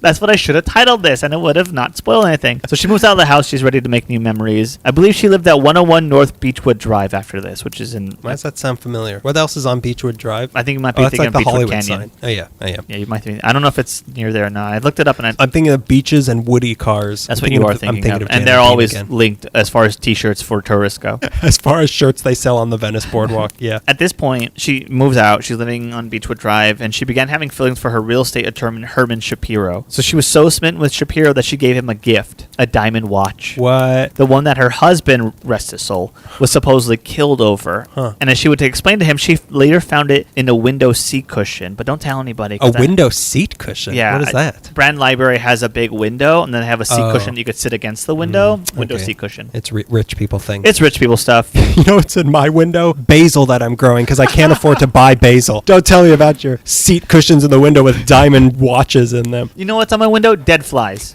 They thought they were going That to get I out. eat. I'm Renfield. So she finds the diamond watch. She gives it to Herman Shapiro. All the while, right above their heads in the attic of a new house altogether, a man named Otto Sandberger continued writing his novels on a typewriter. Wait, what? Wait a minute. So they moved into a new house? And Let's go back to the 1900s in Milwaukee. Okay. And we'll talk about Dolly a little All right. bit. She was born in Germany in 1880. Laverne and Shirley. Laverne and Shirley and Dolly. Schlemiel Schlemazeltown. She was born in Germany in 1880. Her name's Wahlberger Korschel. They called her Dolly for short, and she. Wait a minute. Her first first name is Wahlburger? Wahlberga. Oh, Wahlberga. Wahlberga. So it is the Mark and Donnie Wahlberg. That's how they would pronounce their own store. Yeah. Wahlberga. Wahlberga. If there's Weird. a female in their family, she's probably named Wahlberga. So is the Wahlberg hamburger place, Wahlburgers, a play on Wahlburgers? Or is this like a reference to like their grandma who is Wahlberga from Germany? I have absolutely no idea what you're talking about. Okay. Let's go back to 1900s Milwaukee. Mark Wahlberg, you're familiar. Yes. Marky Mark. Oh, that's right. He Hang had a on. burger thing. He was a singer. Marky Mark. Oh, you might know him. his brother Donnie's also a singer. He's also a good actor too. I like him a lot. They opened up a hamburger place called Wahlburgers. Oh, you're right. So that's what I'm playing off of here. Too. Sorry. But now I'm genuinely wondering, like, is it a play on words or is this a reference? Like, did they have a grandma from Germany named Wahlburger and it plays on both levels? Should we stop the whole episode and find out? Mark Wahlberg lives like right over here in my Donnie attic. Wahlberg's an actor. He has to live in Studio City somewhere. He's a working actor. He must be nearby. Because you said Mark Wahlberg's a singer, I keep forgetting that he's also an actor too. And what an actor. And what an actor. Boogie Nights, other stuff probably. The one where he steals money. Boogie Nights. So she comes to America. Don't say Boogie Nights this close to somewhere where they filmed the Paul Thomas Anderson movie. Oh, no. Maya Rudolph might show up. God forbid. Forbid. The wonderful actress Maya Rudolph might show up. One of my early crushes, Maya Rudolph. Oh, you mean Kamala Harris? Anyways, I hate when people do that. Okay, whatever. Dolly comes to America. She's born in 1880s in Germany, comes to America. Life is pretty awful here. She moves to Milwaukee and it's just like whatever. In all fairness, bad choice. Bad choice, yeah. In all fairness, I think one of our Patreon people this month is from Milwaukee, so it's probably really lovely now, but the turn of the century, I'd love to go there. Turn of the century probably sucked. She marries Fred in her 20s, and he's pretty wealthy. Fred was a apron manufacturer, and Dolly was an obedient housewife. But he was just stubborn. How many stories of this do we have of like early 1900s of he was a this and she was at home? Yeah, she was at home just ironing whatever she could find. She would wrinkle stuff and then iron it all day long. She was at home getting ready to say goodbye to her children. Apart from being an apron manufacturer, which is where he made most of his money, he was also a hard-drinking brute, and he left plenty to be desired. What was desired came knocking on her door in 1913 in the form of a quiet 17-year-old sewing machine repairman who worked for her husband, Otto Sandhuber. When he arrived to find the lonely housewife, Wahlberger Sandhuber. I like the sound of that. Yeah, if she married him, Wahlberger Sandhuber. So he arrives to her house to fix the sewing machine, and she met him wearing a silk robe and little ouse. And the two pretty much boinked on the spot, and it became a long affair. And not to get too graphic, but they boinked hard. Hard, right there, right then and there, vigorously, in the doors, repeatedly, halfway outside, halfway inside. The sewing machine, watching, judging every movement, going up and down, up and down, up and down. But again, imagine, not to be too graphic. Like Hitchcock always has like trains going through. Instead, he just has like it's a sewing machine like catching on fire. It's going so fast. It's like embroidering the number 69 on a shirt. Hump, hump, hump, hump, hump. Any neighbors who questioned seeing this young guy coming over during the day constantly through the day would be told by Dolly that he was a vagabond half-brother, but he's really just a guy who's over to have sex. Or like a shagabond. It's unclear at what point she needed his bone on tap. But before 1918, she had already arranged... not to be too graphic. Not to be too graphic, of course. But before 1918, she had already arranged for him to live in her attic as her sex slave. Oh my God. He my God. Okay. He quit his see job. why you told us that at the beginning. He quit his job and cut himself off from everyone as he became her Batman. Burger. I'm reading this story and she's like, she's a seductress and he's a 17-year-old. And I looked it up and it reminds me of that line from Oh Hello where they're going through the decades and they talk about the Berlin Wall falling. And he's like, people in red coats hugging people in gray coats. Everyone ugly. I looked up, oh my God, everyone in the story is ugly. They're so like 1920. But you can't wear a silk robe and be ugly. You're telling me that a door-to-door vagabond sewing machine salesman is ugly? And a lonely housewife of a apron manufacturer. At night, he would read mystery novels and write his own pulp stories by candlelight. And by day, he would keep Dolly satisfied, as well as helping her clean up the residence and make bathtub gin. All right. Quite a job description. What's your resume? Allow me to show you. In 1918... Why tell when I can shtup? In 1918, Fred Osterock was growing more successful, and sure, he thought a move to the West Coast would only make it all better. So he planned to come to Los Angeles. I guess it's time for Dolly to choose between remaining in her loveless marriage in beautiful Angel City or remaining in Milwaukee with her lover boy toy. Not necessarily. There's a third option. So the Osterreichs moved to 858... Did they like strap him to the roof of the car and he didn't notice? So the Osterreichs moved to Echo Park, and tailing them was Dolly's lover, Otto Sandhuber. He arrived earlier and he stood on the First Street Bridge at night and just waiting for their train to come. How creepy is that? That's creepy. Yeah. Yeah. He again Wait a minute. Was he dancing dressed like a skeleton then? I hate to say it to you, dude. I know that you have nightmares about this. I know that you're suffering from kidney stones right now, and the doctor told you it was caused by fright, but from Halloween. But you asked, and I have to tell you. So they take up a new residence, and then Otto takes up a sub-residence in the new home's attic. He took up a subreddit on, and it was biz as usual. Wait, so like what? One day when the husband went to work, they're just like, all right, come in, and he went into the attic. Yeah, she set up an attic space for him slowly while the husband was at work, and then one day he just slipped in. But like, how did he not hear something? That's what I wonder too. It would have had to been at night. Yeah, exhausted from humping all day. No, yeah, that's what Ada was asking too. Was like he must have heard something, but if he did, he never told any friends or workers about it. And also, like, that's what's scary though, because like at night I will hear noises in the attic, or what sounds like coming from the attic, and maybe it's a rat, maybe it's two possums fighting. But it's just like, the building, other things are happening. So I guess you could brush it off. You could brush it off. Yeah. Also, every single night, raccoons. Every time someone have a record playing really loud. It's the only way I can sleep, and it's a record of raccoon noises. Just eating trash. Otto was managing to sell his stories and get some money that way. He bought a typewriter, which typewriters of the 20s must have been like foot stomping. It must have been so loud. He walked into the raccoon really. The raccoon's working on his memoir. I left the book up there. He learned how to read. He's writing his own. It's like those monkeys that type Shakespeare, but it's the raccoon. And I bought him a typewriter. And he also survived on the nickels and dimes his Dom Dolly would toss his way. So he's like, he lives on so little, and he's so okay with it, and it's so weird. Hey. A writer's life. We get back to August 22nd, 1922. The Osterocks come home raging, already having been fighting on their way home. The fight intensifies, and Otto is in the attic, and he's worried for Dolly. So he comes out carrying two 25 caliber pistols, which are the small little guns. I thought that they were like, in my head I saw 45 Magnums, and then I looked at it, I'm like, this is like a pea shooter. He walks out of there like Clint Eastwood. Yeah. Bing, bing, bing, bing, bing. It's like a cap gun. It won't even knock over like the pinballs at the carnival. That's how small the gun is. And he is ready to. He comes down, guns blazing, ready to protect Dolly. Guns plinking. Yeah, but Dolly wasn't the one who needed protecting after Otto came out from his hiding place, because not only was there a man in Fred's house, but he knew him. He recognized Otto. You worked for me, and you're here in another state, coming out of a part of my house. You're obvious. Like it was. Yeah. Which part is most surprising?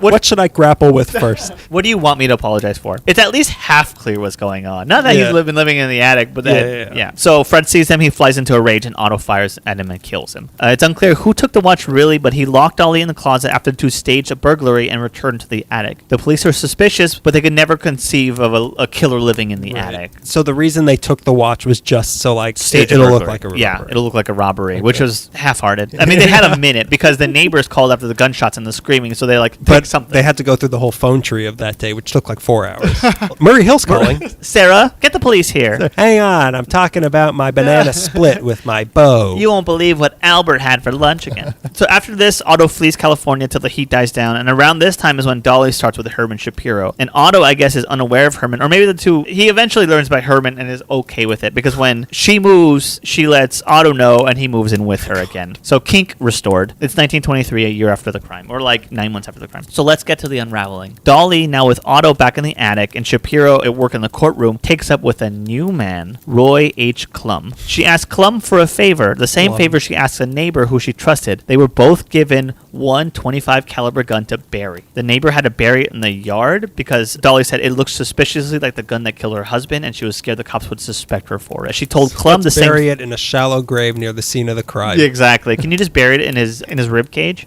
Looked like he swallowed it. So she told the neighbor, bury this in the yard. She told Klum the same thing, and if you could throw it in the La Brea tar pits. By the way, listen to the episode of the criminal podcast Deep Dive about an investigator who had to sink into the pits to find the evidence. Not for this case, for another case in like 2013. But Jesus Christ, he describes what it's like to sink into the tar pit. It's terrifying. I can empathize with that elephant now. Why does this sound so familiar? We haven't done this story before, have we? No, we haven't. I feel like this is a scenario we envisioned. Yeah, maybe. It's like a Wasn't fever this an dream. intro?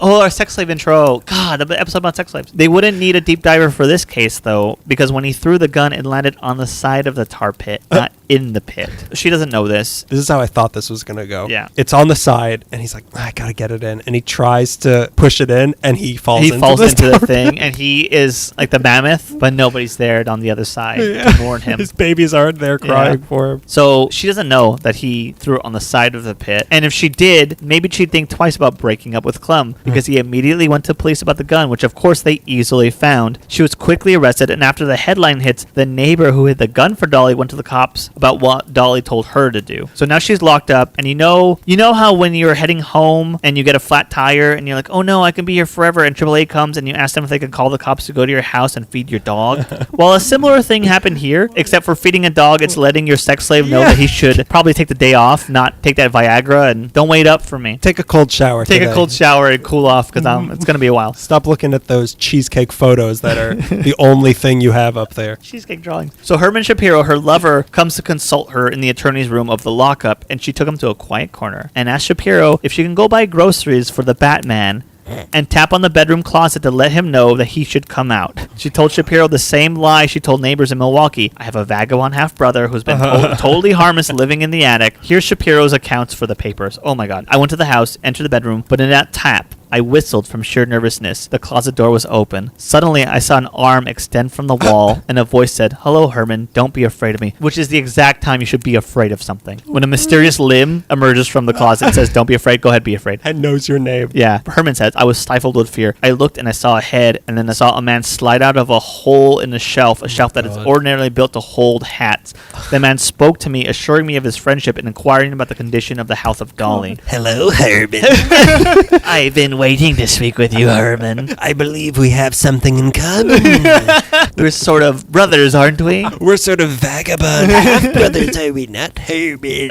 Herman looks into the hole and sees a radio, a writing board attached to the roof raftered by hinges to form a desk, a reading lamp, large buckets of water, an electric foot warmer, canned goods, a small mattress, a large collection of books, and very few clothes. That makes sense. And a razor. Very few sexy clothes. Hey, well, he's got everything he needs. How big was this space? The hole? I mean, the hole sounds really small. Yeah, but like, what was the attic space, I think I saw a diagram online, and it's like livable. Like, it's a cramped living for sure, but it's not like a tight closet space. Like, it's an Rent attic. control. This is why we need rent control. He found that the hole was protected from the inside by laths and tar paper, so if anyone should enter the attic through the regular opening, they wouldn't discover his secret room. They would look into a dark space, and it would feel like you were looking at a dark wall and not a dark piece of paper. Okay. This also blocked out the reflection of the reading lamp, so anybody from the outside, if there's any openings, so he perfectly sealed himself in. He'd been living in the Beechwood place for 4 months, but living in an attic as Dolly's sex slave for close to 10 years through 5 different residences, 3 in Milwaukee, 2 in LA, and across 2 states. Starting from a 17-year-old. As a 17-year-old guy. And at this point, guy grow up to, like, what was he like after this? I don't know. At this point, Otto was starved for attention. Now that he has Herman's ear, he was going to unload. Otto told Herman That's was a new part of the body for him to unload on.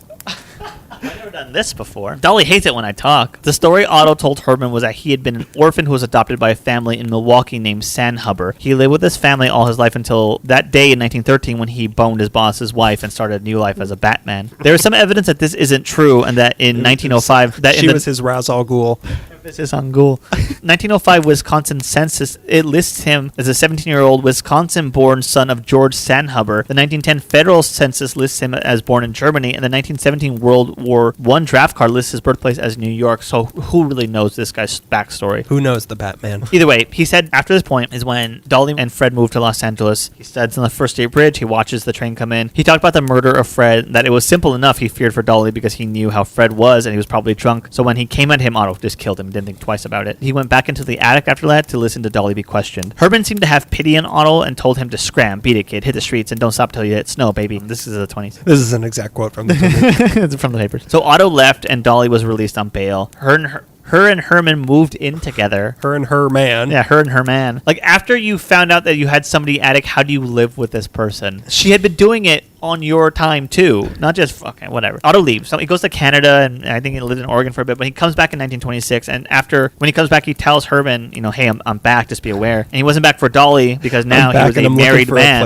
looking for a small, cramped place to live. So he comes back. He's married. He's married, yeah. Okay. He comes back, but not for Dolly because now he's a married man. He wants to start a new life, and he wants his wife to know nothing about his previous life. Apparently, our house, no roof. No roof at all. It's just to show how much I love you. It's exposed. I don't know about this. I read this from Herman's account, so I don't know how accurate is, but apparently when Herman comes back into town, he made Otto rebuild the cedar closet at the Beechwood place at the request of Dolly. What? Dolly said, patch that hole up that you used to live in. And if that isn't a sexual ambush if I've ever heard one. Hey, I need him to come over for a bit and fix a hole. Now it's 1930. 7 years of a tumultuous relationship with Herman and Dolly. They finally call it quits, and at this point, Herman comes clean to the police about everything he knows, which included an incident in 1928 when Dolly and an unknown man attacked Herman as he came out of his law offices and attempted to force him into a car. I don't know what that's about, but that was in a paper that Herman was revealing everything. So police rearrest Dolly and charge her for conspiracy, and they arrest Otto for the murder, which his wife must have found out at that point that he was like a sex slave. Oh, I forgot to mention. Oh, you didn't know why I had all this leather mask, this ball gag. I never talked about my 20s. And this ball gag made of wood because it's the 1929 right now. Made out of asbestos.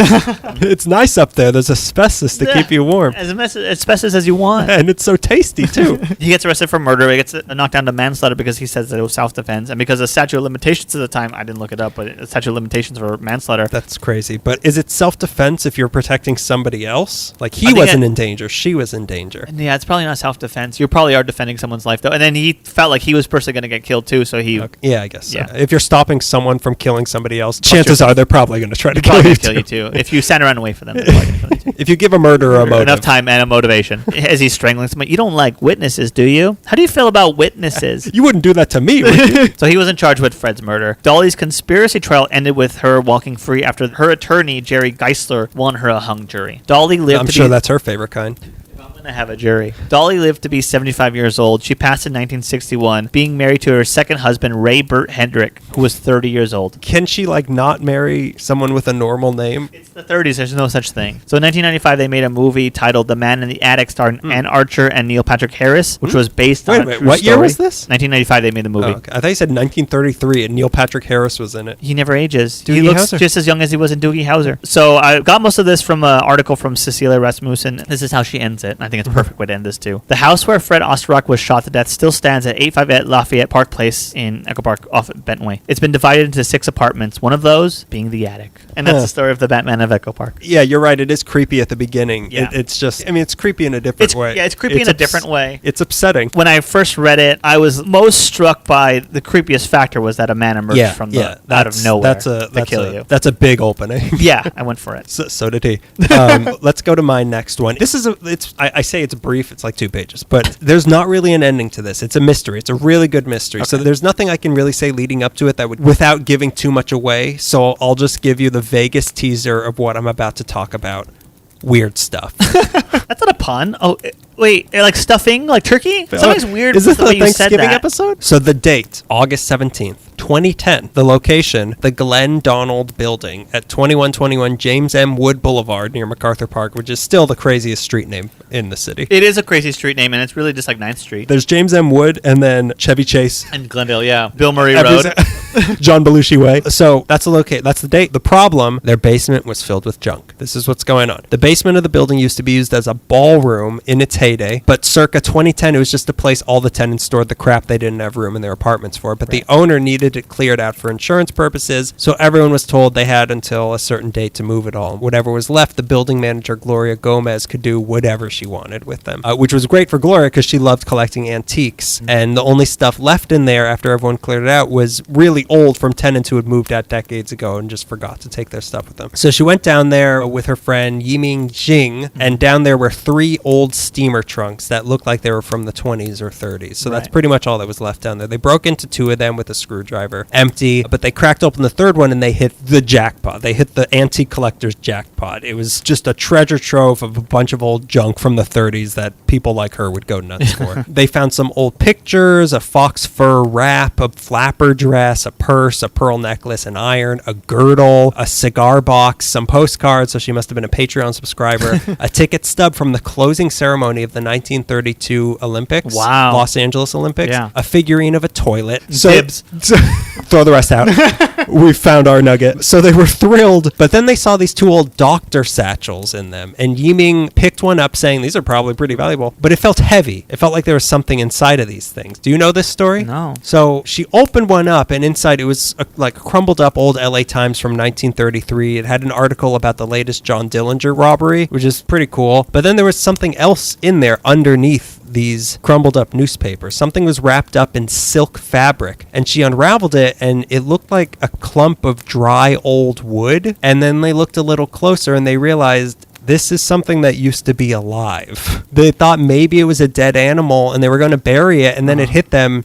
This is a mummified fetus. Oh my God. Yeah, they found a mummified fetus inside this thing. They were freaked out, and the second satchel had yet to be opened, and there was clearly something inside that one also. So they called 911, which seems a little too late to call 911. Yeah, you should probably call another number. Maybe the non-emergency line. Yeah. Maybe mummy pickup. I don't know. So when police got there, they opened up the second satchel, which was filled again with a crumbled up LA Times. This one's from 1935, and under that was another something wrapped in silk. This time it was a full-on mummified baby with hair and everything. Oh my God. So this is a story of two mummy babies that were found in the basement of the Glenn Donald building. So again, what the hell happened here? Yeah. This took all the detectiving tricks in the books to try to get a thread on whose bag this was and whose babies these were, because all they had to go off was a picture of a woman in a boa standing next to a car in front of a mountain that was clearly in Southern California. Yeah. And she had a generic name, Jean M. Barrie. But this is where it took a weird detour. Jean Barrie.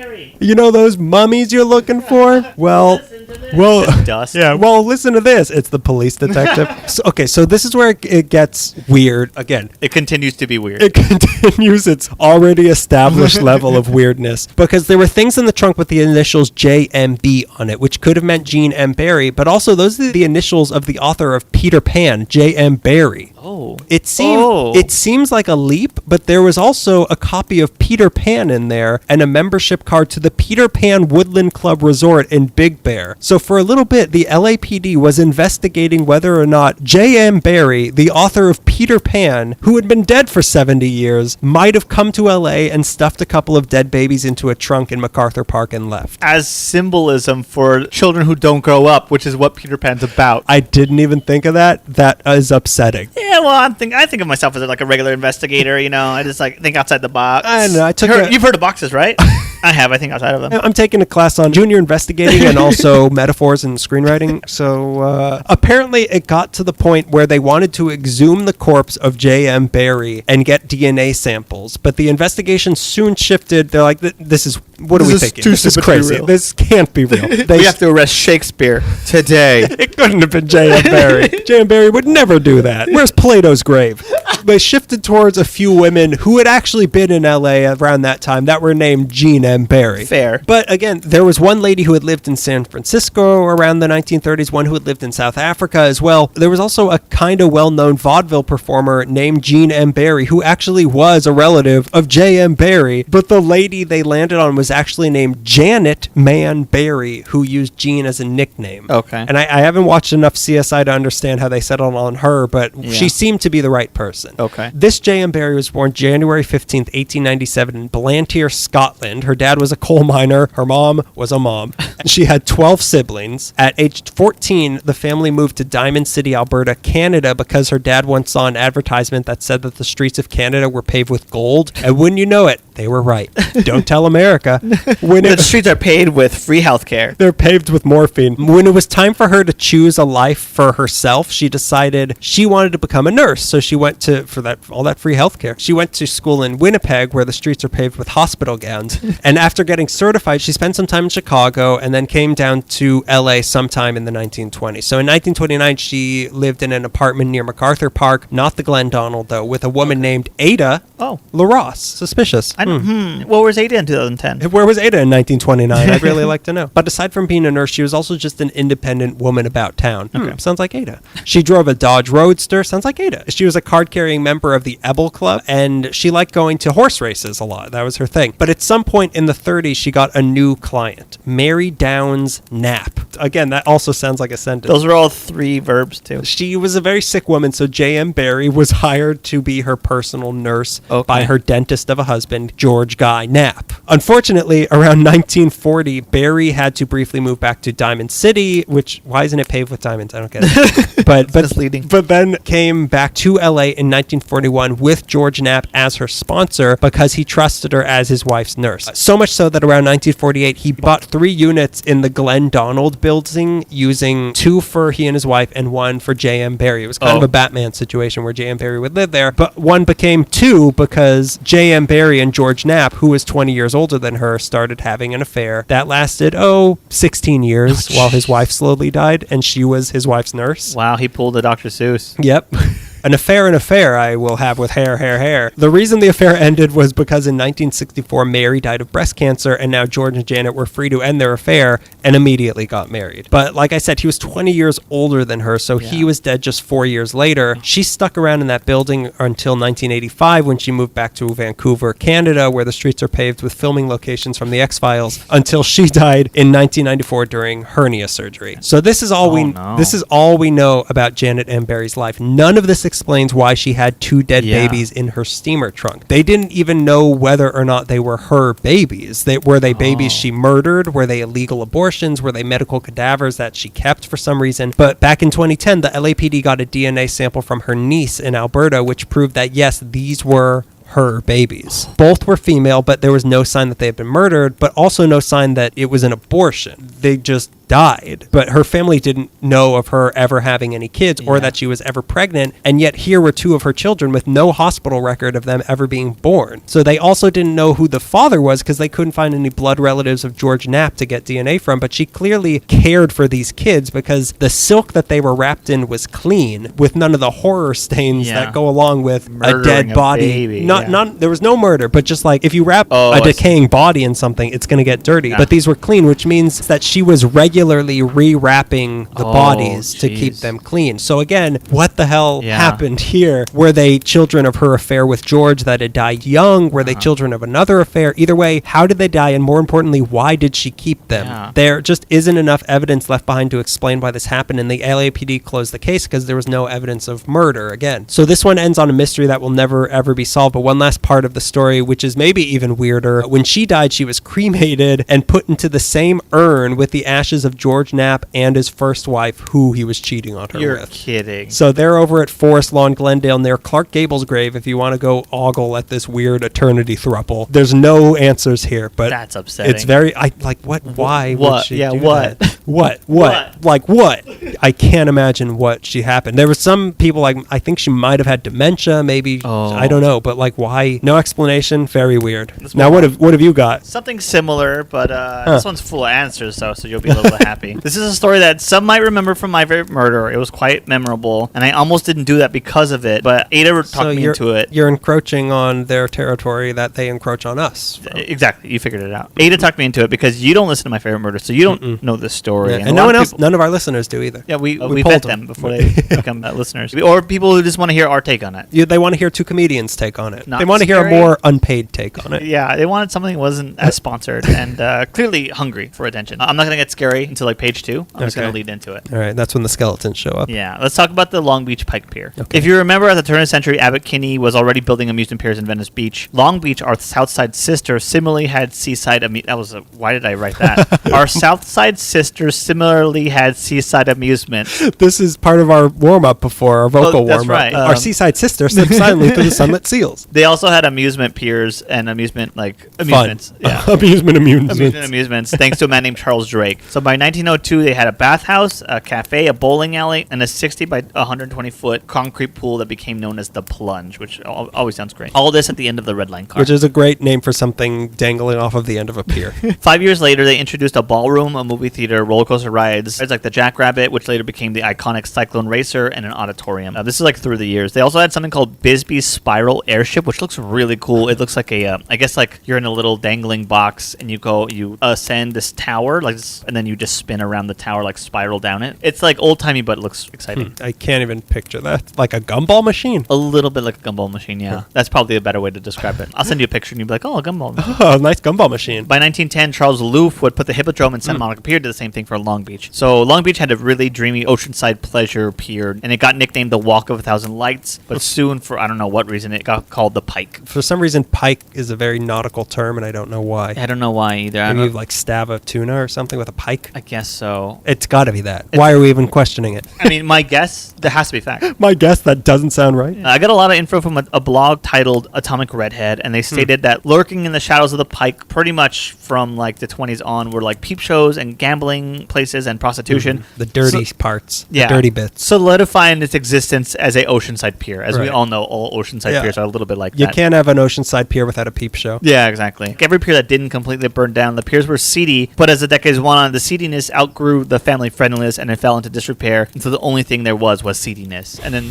like everything else, it's just the 70s and everything's just. And that's how Long Beach started. So let's take a look at one ride in particular. Okay. The Laugh in the Dark, which was like the funhouse scary ride. Speaking of the Batman, isn't that the name of like a storyline of the Batman? It might be, I think it's Laughter in the Dark. So the Laugh in the Dark was a funhouse scary ride through the dark, and you know everything was like day glow painted, and like there's a big ape and it pops out, and Like it smells like a spookorama. A spookorama, yeah. It smells like fog machine Right. fog, and it's literal perfection. So the year is 1976, December at the Long Beach Pike Pier. 3 years before it would eventually shut down for good. A TV crew arrives at Laugh in the Dark ride to get ready to film an episode of the $6 Million Man titled Carnival of Spies. The crew was Also a good name for the ride. It is very good, yeah. The crew was setting up, and there was an area that was done up to look like the gallows with like day glow red painted dummies as props. And a crew member knocked into one of the dummies, and the dummy's arm fell off. Mm-hmm. And the crew member picked up the arm and got the glue ready to fix the arm back onto the dummy. And that's when he noticed bones and joints. Mm-hmm. This is alarming, and did the only thing he could think of doing. He called the $6 Million Man to solve the mystery. No. We can rebuild him. We have the technology. They called the LA County medical examiner to come down to Long Beach Pike Pier, and there was confirmed this was no dummy, it was a mummy. This was the mummy of the Long Beach Pier. We called the mortician who had just gotten back from Dr. Seuss's house. Okay, I'm peaked. I'm piked about the peak. I'm piked. Wait, so who the hell what? is the mummy of the Pike Pier? It was up to the senior deputy medical examiner. Okay, wait. Let me just get a feel for what this hanging thing. So it was a prop. They brought it as a prop. No.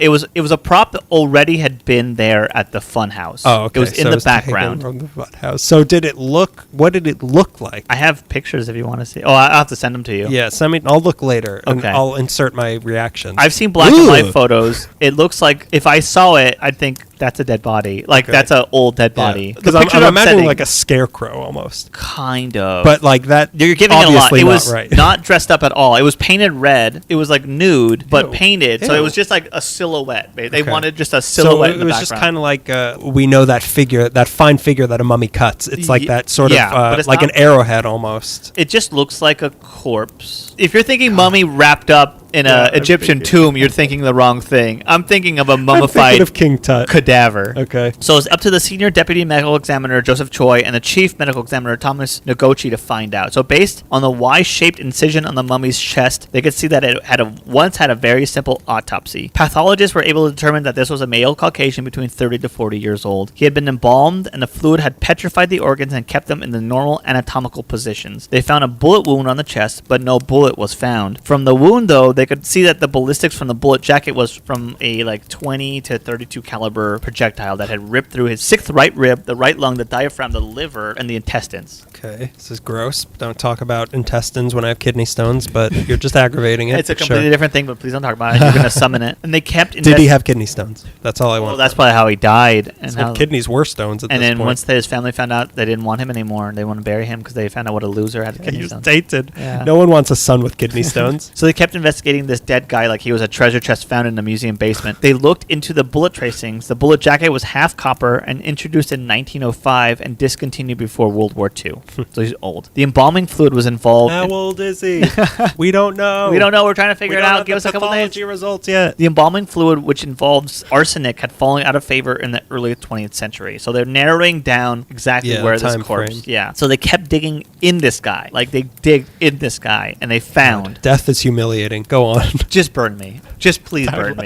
Burn me and put them in the ashes with the lady I was having an affair with and her husband. Just all those people. Everybody that I ever said hello to, just let's all end up in the same urn. A together. little bit in each one. So they're digging through him, and they find a 1924 penny What? and some ticket stubs stuffed down his throat. What? There was only one legible ticket stub, and it read, Louis Sonny's Museum of Crime, 521 South Main Street, Los Angeles, a block away from, of course, the Cecil Hotel. It had been closed for years, but Long Beach PD got in contact contact with the son of the owner who had died, and his son's name was Dan Sonny. So the son is alive, the dad who ran this museum is dead. So here it is. His father, Louis Sonny, was very interested in crimes. He was a real murderino, if you will, after he spotted... What does that mean? What does that mean? Is that Italian? Is that some sort of pasta dish? It sounds delicious. Can I order it to go?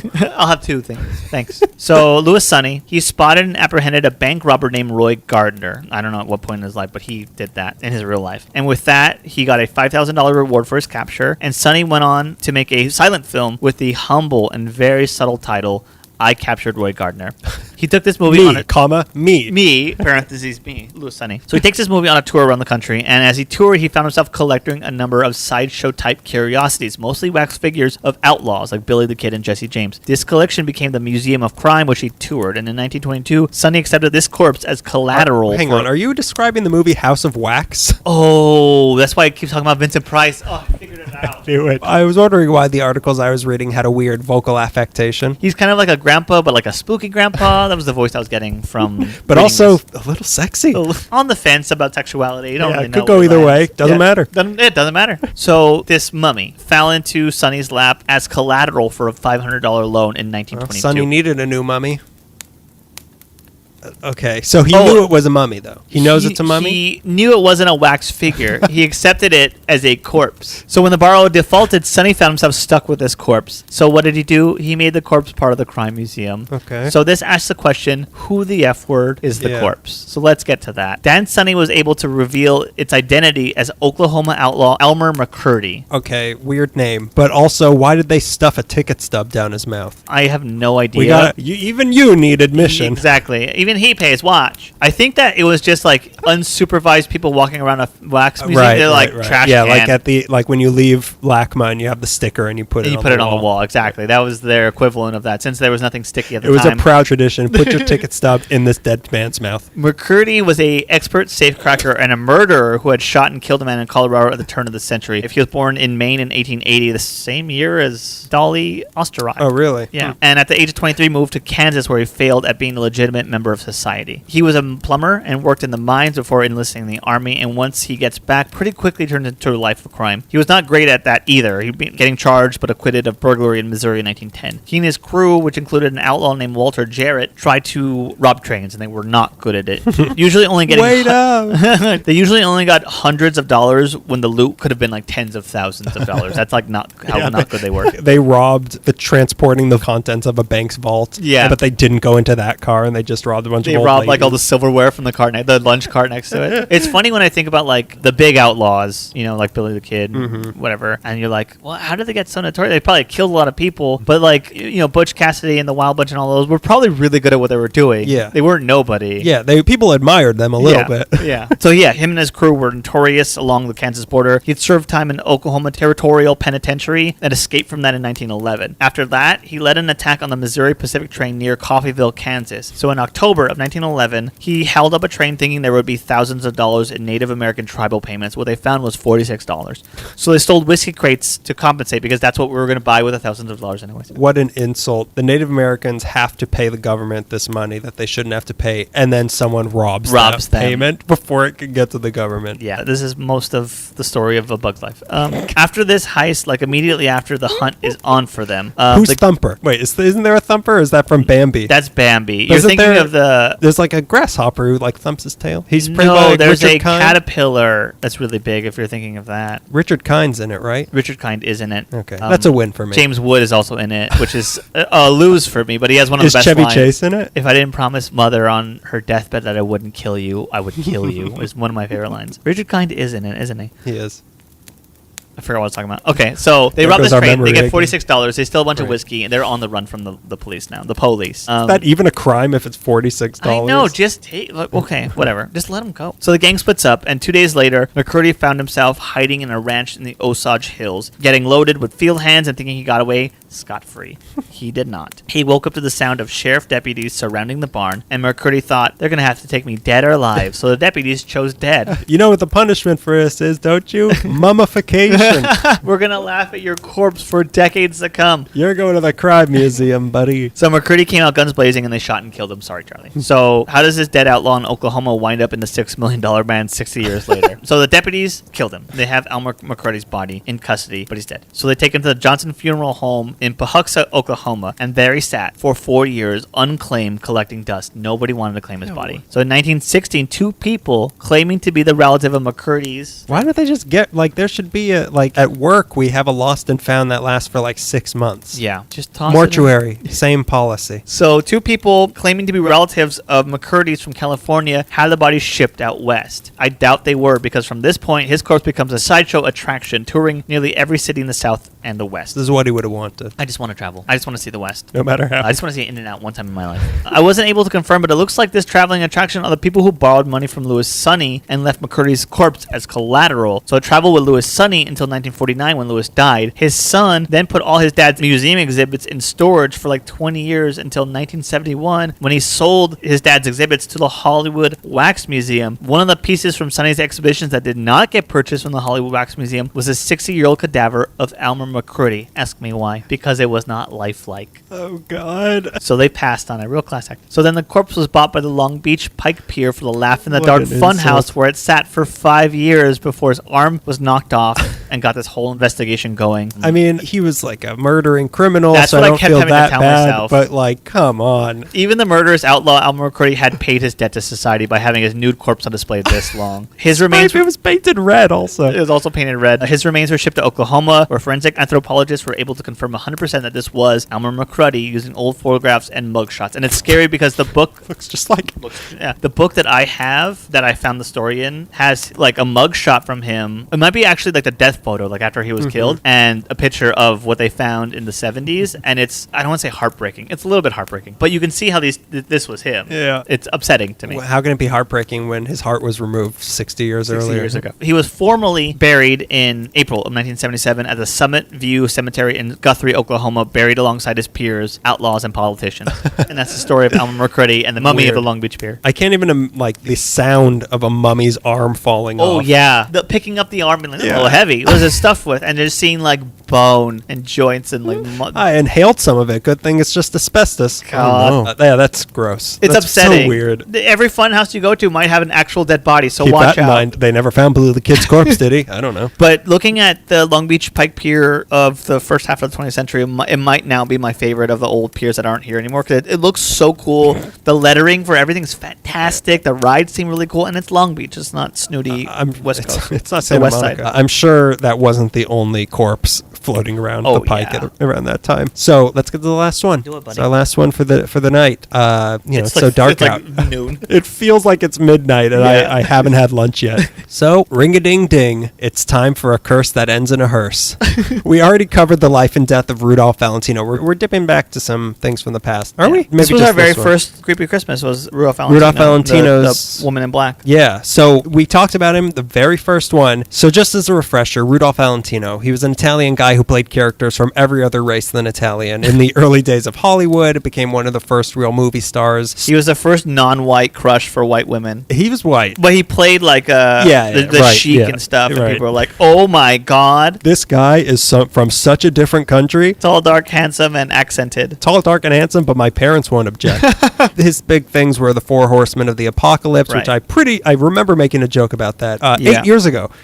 Blood and Sand, and of course, The Sheik. He was a massive heartthrob whose early death drove fans out of their minds with grief. Listen back to that one if you want to hear more Women about in him. Italy killing themselves, I think, something like that. Kind of. They had a lot of reasons. A dramatic Italian woman?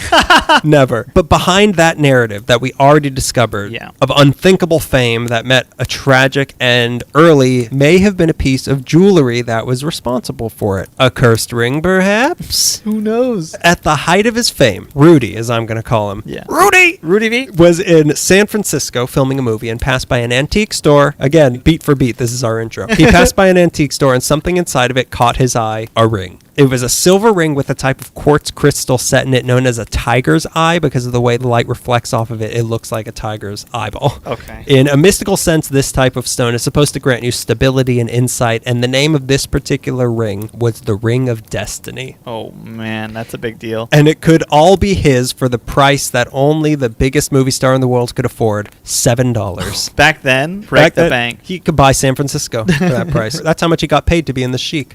But the shopkeeper didn't want to sell it to him because he told him that this ring was cursed. Every previous owner of this ring met with bad luck, but Rudy said, to hell with curses. I only believe in the mystical things that work out in my favor, and nothing bad will ever happen to me. So he bought the ring. Oh, boy. And boy, did he look gaudy in that thing. I mean, it's a $7 quartz crystal ring. It's not, it's just a tacky sort of thing. He seemed to wear it all the time. There's even a painting by Federico Beltran Massis of Rudy and his girlfriend Pola Negri where she's actually wearing the ring in this portrait of the two of them. I'm really impressed that we haven't, through the intro and through this, although there's still time, we haven't talked a lot about Lord of the Rings. There's still time. Don't worry. I pray to never talk about it. Go ahead. Who are you, Bilbo? It wasn't all oil portraits. Oil portraits. We watched The Sunshine Boys with Walter Matthau and George Burns. Yeah, and oh boy. Now oil portraits on Toys Day. Well, it wasn't all oil portraits and tacky accessories. Supposedly, Rudy showed the ring to a friend of his not long after he bought it, and inside the gem of the ring, the friend saw a vision of Rudy dying a premature death. But again... Do you tell him on the spot, or do you tell other people? What do you think of this? Do you want my honest opinion? Yeah, honest opinion. I see you dying in it. I don't mean to be too forward, yeah, but... I foresaw your death in the piece of jewelry you bought from Antique Store. So... What are we going to get for brunch? What's brunch? So we're splitting this bill? So you like it. But again, he's Rudolph Valentino, and nobody's going to tell him how to get lucky. He knows how to get lucky. So he kept on wearing the ring, and he even used it as part of his costume on his next movie, The Young Raja. Again, he's that non-white boy. Oh, who is he? Which became The Young Raja the first flop of his career. Not only that, it was the only flop of his career. Not only that, it was so big of a flop, all the footage of it was lost until the year 2005. Oh my God. And even then, only parts of it were found. And it's still flopped. We've been waiting for this movie for 80 years. Here it is. It has negative views on YouTube. It took his career 2 years to recover from this before he was even allowed to be in another movie. Rudolph Valentino of The Chic, biggest movie star, and he makes this movie and he's out of movies for 2 years. Oh my God, was he Julia Roberts? What, did he just decide to have a happy life that didn't depend on the whims of other people? This was enough of a warning shot from the ring that he decided maybe this whole curse thing might be real, so he took off the ring and kept it in storage until 4 years later. Apparently he forgot all about the young Raja, and he was ready to make the son of the Sheik, and he thought, you know what? I've got a great ring for this costume. I know just the thing. So he took it out of storage, wore it in that movie also. This time, he didn't even get to see if his movie flopped because he died before it was released to the general public. Wow. The ring strangled him on the spot. I told you. I told you to leave me in storage, pal. The ring was also his agent. I was a big fan of young Raja, see? Why didn't you let me be in the 5 Horsemen of the Apocalypse? So on August 15th, 1926, Rudolph Valentino collapsed in front of his hotel in Manhattan with what turned out to be a complication of appendicitis. Whoa. Suddenly, this guy's really relatable to me. Yeah, suddenly I get it. So it was a complication of appendicitis and ulcers. I think it was kidney stones. It was so rare, though, this particular thing that killed him, it's so rare that it's now known as Valentino syndrome. Whoa. And on Garrett August... disease and Valentino pretty syndrome? much. He had both of them. On August 23, he died at age 31. On his finger when he collapsed was the Ring of Destiny. Really? So now the ring took him, but a curse on a star like that doesn't just go away. The curse exploded out from around him. You'll remember from the first time we talked about him dying that there were riots in the street. People were so upset that he died. A lady in London drank poison and killed herself because of it, and a guy in Paris covered himself in pictures of Rudy and then killed himself as well. 2 women tried to kill themselves in front of the hospital that he was in. Right. So it drove people insane. But with Rudy dead, his belongings now had to be dealt with. Pola Negri wanted something to remember him by, so of course she chose his favorite ring. She started wearing it herself and ended up marrying some guy and tried to have a baby, but sadly she suffered a miscarriage. Not long after that, she got struck with a serious illness that I could not find what it was exactly, but she got so sick that it completely sidelined her career, and it never really picked up the momentum she had been building.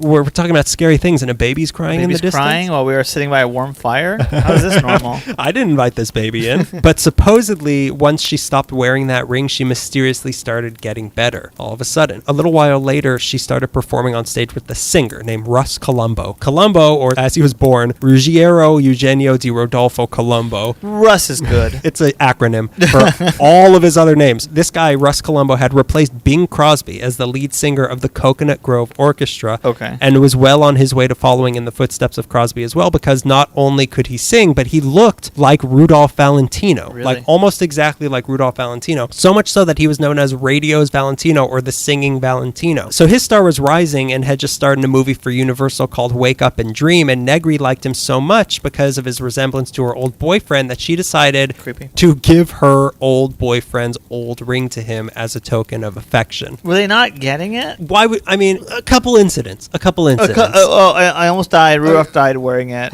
It takes like, look, it's like advertising. You got to hear the ad 8 times before it sinks in. And we'll get to 8, don't worry. So she gave it to him as a token of affection. Colombo gladly accepted it and started wearing it, because why wouldn't he want to wear Rudolph Valentino's old ring? Not long after this, this is insane. On September 2nd, 1934, he visited his friend, the photographer Lansing Brown, in it was either his home or his studio. Either way, there was an antique pistol hanging on the wall. You're kidding. You think you know where this is going. His friend grabbed a cigarette, and to light the match, he struck it on the antique pistol, which somehow fired its bullet, which hit a table and then bounced off the table and hit Colombo in the forehead and killed him at age 26, the ring of destiny on his finger. Who wrote this? Tex Avery? What? I lit And a then- match against an old antique And gun then it hanging. scared a bird, and the bird flew over the pie, and it knocked over the pie. So strangely enough, Is that how Russ Colombo died? that's how Russ Colombo died. Strangely enough, he actually had a date that night with Carol Lombard, who herself would go on to die in a plane crash 8 years later. Another weird side note to Russ Colombo's story is that when he died, his mom was having some serious heart problems, and the family decided that the shock of his death would kill her. So instead of telling her, they pretended he was alive and sent her letters addressed from him, even some written by Carol Lombard. They kept this up until the day she died 10 years later. I don't know how they did that. My son doesn't want to see me. Oh Yeah. my God, what if they had like a Weekend at Bernie's thing with Russ Colombo's body? A big bullet hole in his forehead. Just mummify him. He can go anywhere. That's tragic. That's Uh, so it's upsetting to me. It's almost worse of her, like, he hasn't seen me in 10 years. Yeah, whatever. Okay. Now, with Colombo dead, the ring was claimed by his cousin, who didn't want it, so he gave it to an entertainer named Joe Casino, who knew who that ring belonged to and knew its reputation, but still decided,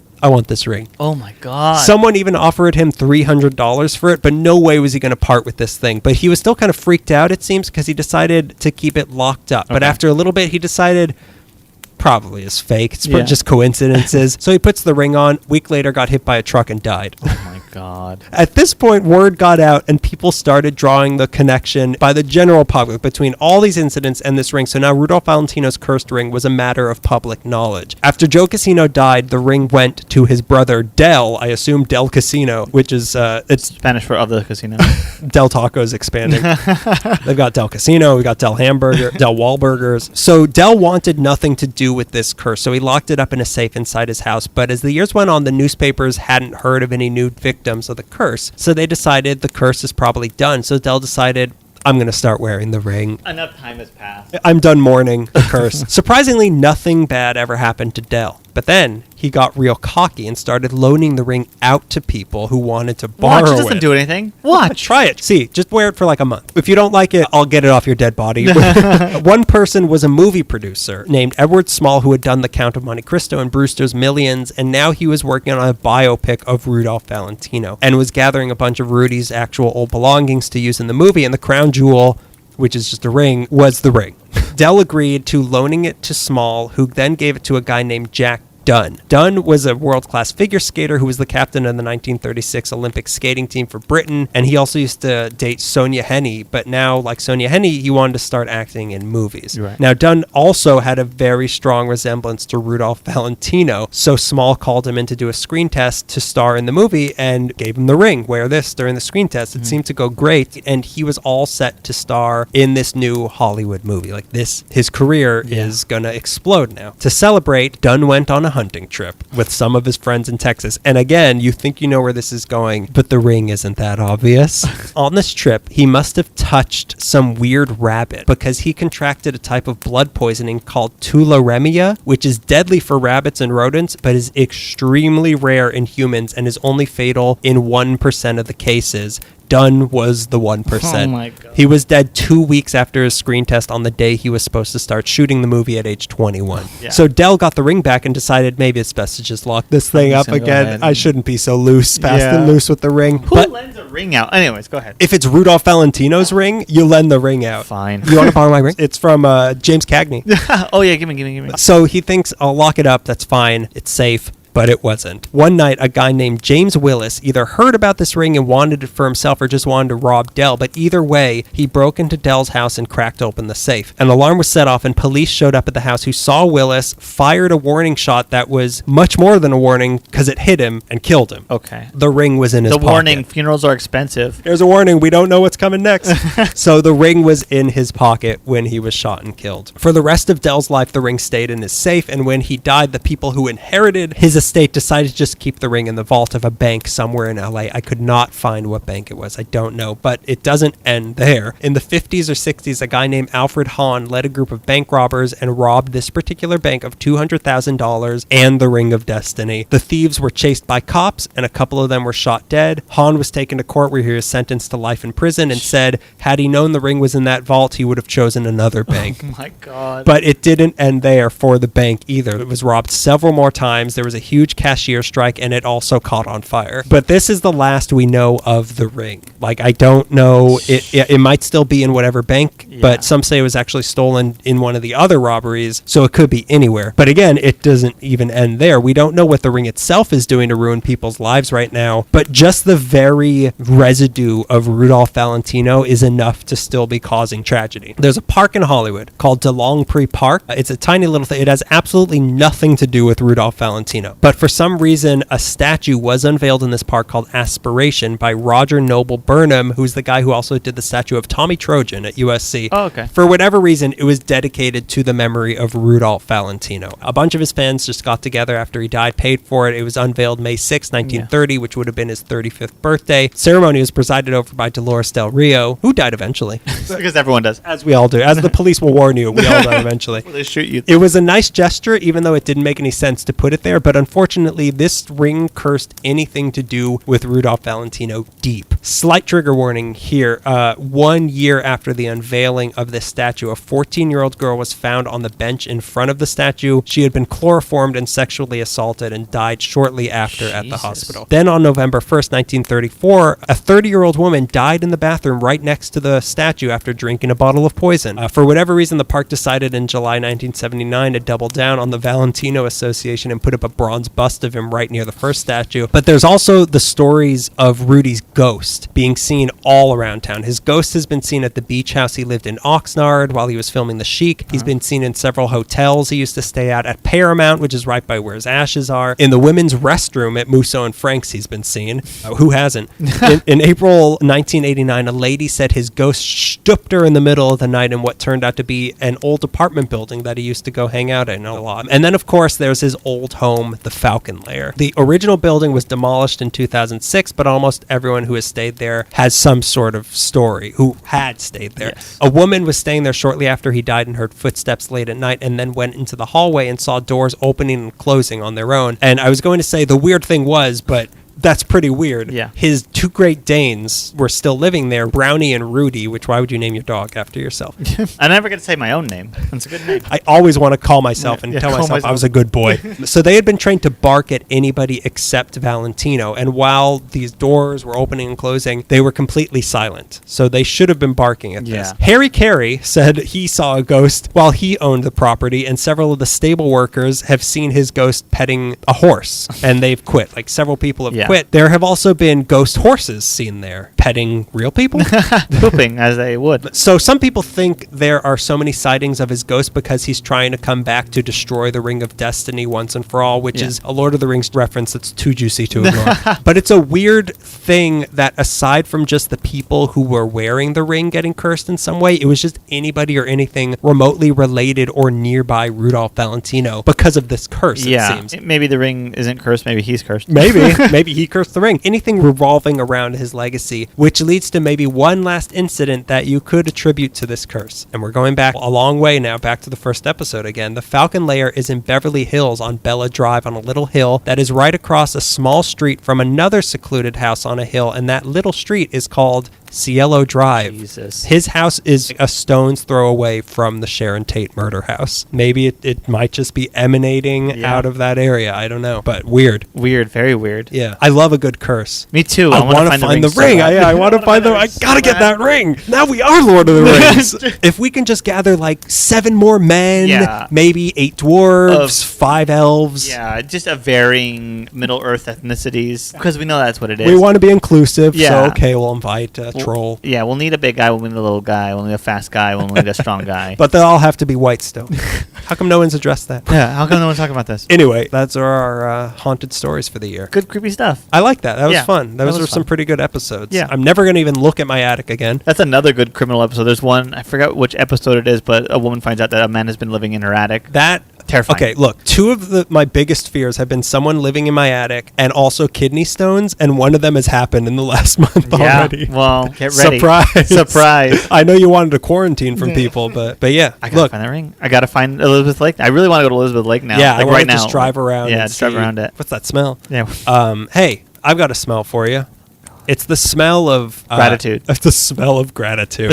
And we would be so grateful if you would leave us a review on iTunes or Apple Podcasts on your iPhone. Open it up, leave us some stars, some words. It helps us get more noticeable, puts us higher up on the rankings. It helps us get new listeners, which is great. Or on anything else you listen to us on. Spotify. The radio. Leave a review on your radio. You walk by a car in Brooklyn in 1950 and it's playing as you walk by on the sidewalk and you're like, put down your stickball bat. Put down your stickball bat. Catch the trolley. So other than that, you can follow us on Instagram, LA_Meekly, on Twitter at LA Meekly. You can follow our personal Twitters. I'm at Grego Gonzo on Instagram and Grego_Gonzo on Twitter. Who knows? I'll never know. Yeah. I'm at DM Zaffron on Twitter, and boy, do I get 3 likes. Every single time. Consistently 3 likes. Your last week got a retweet, and I was like, good for him. Yeah, it was from Matt Brousseau, actually. Okay, good for Matt Brousseau. Good for everyone. Good for Matt Brousseau. Good for him, good for you, good for everyone. God bless us, every Twitter account. We have all of our stuff on YouTube, every episode, and also segments, each segment individually, and our live stuff. You can watch that. And if you want to support us financially on Patreon, we make no money doing this except for on Patreon, so it helps keep us going. Yep. For as little as $5 a month, we will send you those handwritten postcards that you can stuff in a trunk and the police can find 90 years later. Yeah, and be like, who? Oh, this is clearly the murderer. Clearly. Let's dig up his body and do a bunch of tests and rip his arm off or whatever. We also have shirts, too, just in time for Hanukkah and Christmas, and if New Year presents were a thing. Sure. They are now. Yeah, we still have shirts for sale. Hit us up on any of the places where you message people. Hit us up. A better phrase has never been spoken. Any last thoughts before you settle in for the season of spices and eggnogs? Spice lights and eggnog? November, December are all about Christmas music and noir crime movies. So I'm getting cozy. I'm getting ready to let that marinate. It's going to be a very different holiday season. Thanksgiving in a couple of days. It's going to be very weird. I'm going to learn how to make a pie. Let's hope. I'm going to learn how to put things into a tin and bake it. Yeah, it's nice seeing you again and nice seeing you healthy. I haven't seen you for a while, so it's good. Yeah, we recorded the last one early, so it's we had a little bit of a gap, and I'm 1 kidney stone lighter since then. You look better. You look just... you look like you've lost 3 millimeters. Maybe you lost a toe or something. Is something different about you? Enjoy these with the lights off. Have fun listening to these. Also, one last note. Both Bob Baker and Old Town Music Hall, among many other places, institutions in Los Angeles, are in a threat of closing because of COVID, because it's been 9 months and we've had no second stimulus check or no help from the government. So if you could please donate to both those places, either of those places, we'd really appreciate it. Yeah. Bob Baker has a lot of celebrity backing right now. They're getting a lot of publicity. But the Old Town Music music hall is getting none. So I'd like to concentrate a little bit on our side anyways, on saving Old Town Music If Hall, you because I could know pick that one of the everyone two. else is going to save Bob Baker. They came for the Bob Baker, and we said nothing. And then they came from that Old Town Music Hall. I'm And like, we- I left my stuff there. And we couldn't say anything because they mostly show silent. Show silent. films. They mostly show the Chic. So yeah, if you can contribute anything for the holiday season. That's a great place. That would be a genuine tragedy if that were to close. There's nothing like No. the Old Town There's Music nothing Hall. like that almost anywhere. Yeah. It's crazy. And I really wish that because they have that huge wall in that parking lot on the side. Like they could do They could. a drive-in thing and have I've seen them wheel out a piano, play along with it. The problem with the parking, I think it's slanted parking, but it could still stadium work. seating. Stadium seating, yeah. There are ways But they could be doing stuff, look, but they need help. That's not my position. My position is trying to get Exactly. them, make it aware that they need a lot of help right now. Save So them. if you have money, we would really appreciate it. Yeah, give it to both of us. Yeah, We'll give it to them. We'll make give sure to that them. it gets to where it needs to go. It'll find the right wallets. So yeah, have a good Hanukkah and Christmas. For the love of God, stay safe. Don't get stay sick. home. Enough with the sickness already. Yeah. I can't take any more. I'm ready to not do this anymore. I Yeah. want to go to a bar so bad. I I want wanna- someone to make me a drink for $18, please. I want to feel like I'm going to the hospital and I might die of appendicitis and not appendicitis and COVID. Yeah, I survived the first trip. 2 weeks later, Yeah. was I'm the back. problem. And guess what? Wait till you hear my thing of the month next month, the ICU. So yeah, enjoy the holiday season. It's going to be weird and sad in a lot of ways, but enjoy it as best. It's also Yeah. going to be kind of nice to just Yeah. I'm not going anywhere. That's my dream every year, was to not go anywhere, but I don't want to be forced to do it. I want to do it on my terms. on my terms. Okay. So okay. So, I'm just having a good time here. so that's been yet another episode of LA Meekly, hiding out in your attic since 2013. Tap if you want us to come out. Those noises you hear, it's the house settling. Hello, Herman. Do you have any typewriter oil?